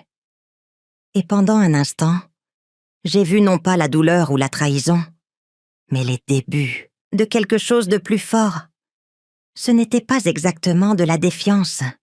C'était une sorte de maîtrise de soi, une compréhension que sa vie à partir de maintenant était à elle de la façonner. Nous nous sommes séparés sur le trottoir. Jeanne et moi avons échangé un dernier regard, la reconnaissance tacite que la boucle était bouclée. Elle avait été l'étincelle, et j'avais été la main qui avait tiré le fil. Et Mélissa avait franchi la porte ouverte par elle-même. Quand je suis rentrée à la maison, j'ai mis la bouilloire en marche, la même théière, la même tasse ébréchée que j'avais utilisée cette nuit-là. La vapeur montait en spirale paresseuse, et j'ai pensé aux traditions.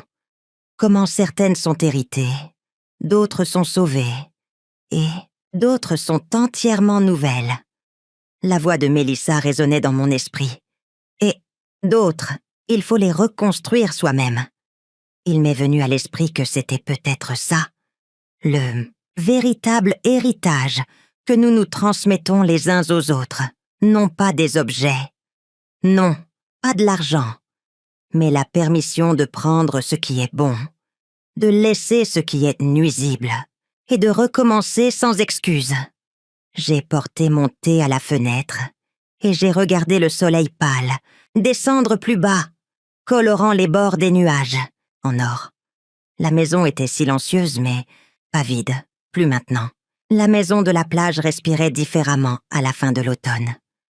L'odeur piquante du sel était plus douce, les vagues roulant avec un rythme plus lent, comme si même l'océan avait décidé de se reposer après le long été. Les planches du porche craquaient sous le poids de deux chaises, côte à côte, face à l'horizon. Mélissa et moi étions assises là, chacune tenant une tasse de thé en porcelaine.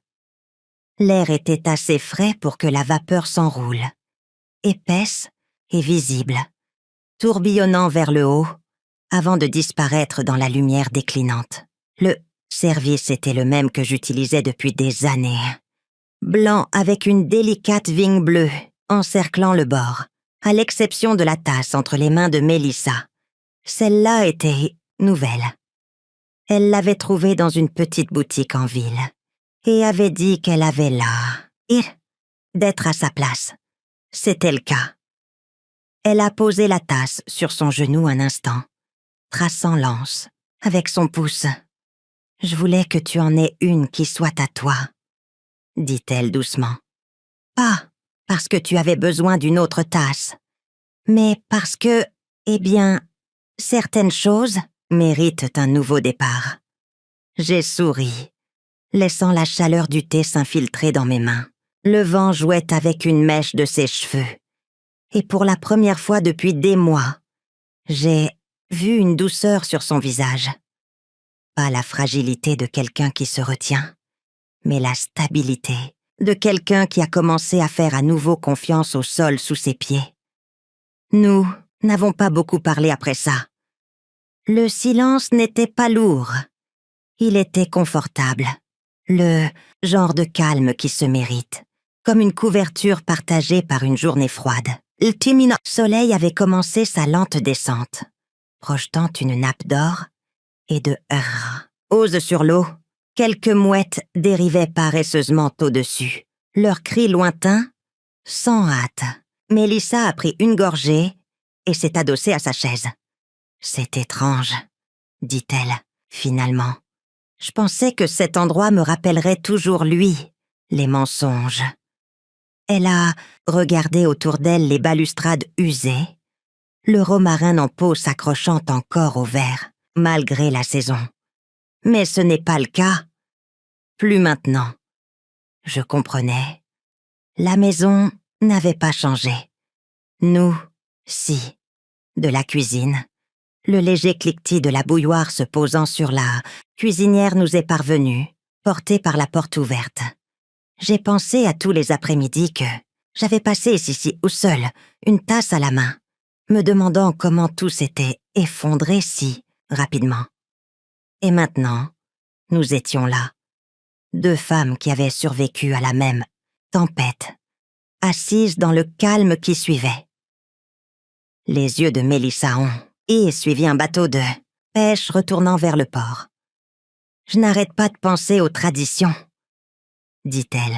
« Pas celles qu'on vous transmet, mais celles que vous créez vous-même. » Elle m'a regardée, son expression ouverte, presque timide. « Tu penses qu'on pourrait en commencer ? Juste les nôtres. » J'ai laissé la question s'installer entre nous, goûtant son poids. Puis j'ai hoché la tête. « Oui, » ai-je dit simplement. « Nous le pouvons. » Un coquillage solitaire a cliqueté contre le porche alors que la marée changeait en dessous, et l'odeur de la mer s'est approfondie, se mêlant au léger parfum des feuilles de thé. La lumière tombait plus vite, maintenant, s'assombrissant dans cette teinte intermédiaire où le monde semble brièvement suspendu. Mélissa a levé sa tasse dans un toast silencieux. J'ai fait de même, et pendant un instant, nous avons soutenu le regard l'une de l'autre avant de boire. Pas de mots, pas de promesses, juste la compréhension partagée que le pire était derrière nous, et que le reste était à nous de le construire. Un petit sourire a tiré ses lèvres alors qu'elle posait sa tasse. « L'été prochain » commença-t-elle, ses yeux balayant les chevrons du porche. « Peut-être qu'on remettra les guirlandes lumineuses. » J'ai levé les yeux vers les crochets vides, où elles avaient l'habitude de pendre, me souvenant de la douce lueur qu'elles projetaient les soirs chauds, de la façon dont elles faisaient vibrer l'air de quelque chose d'innommable.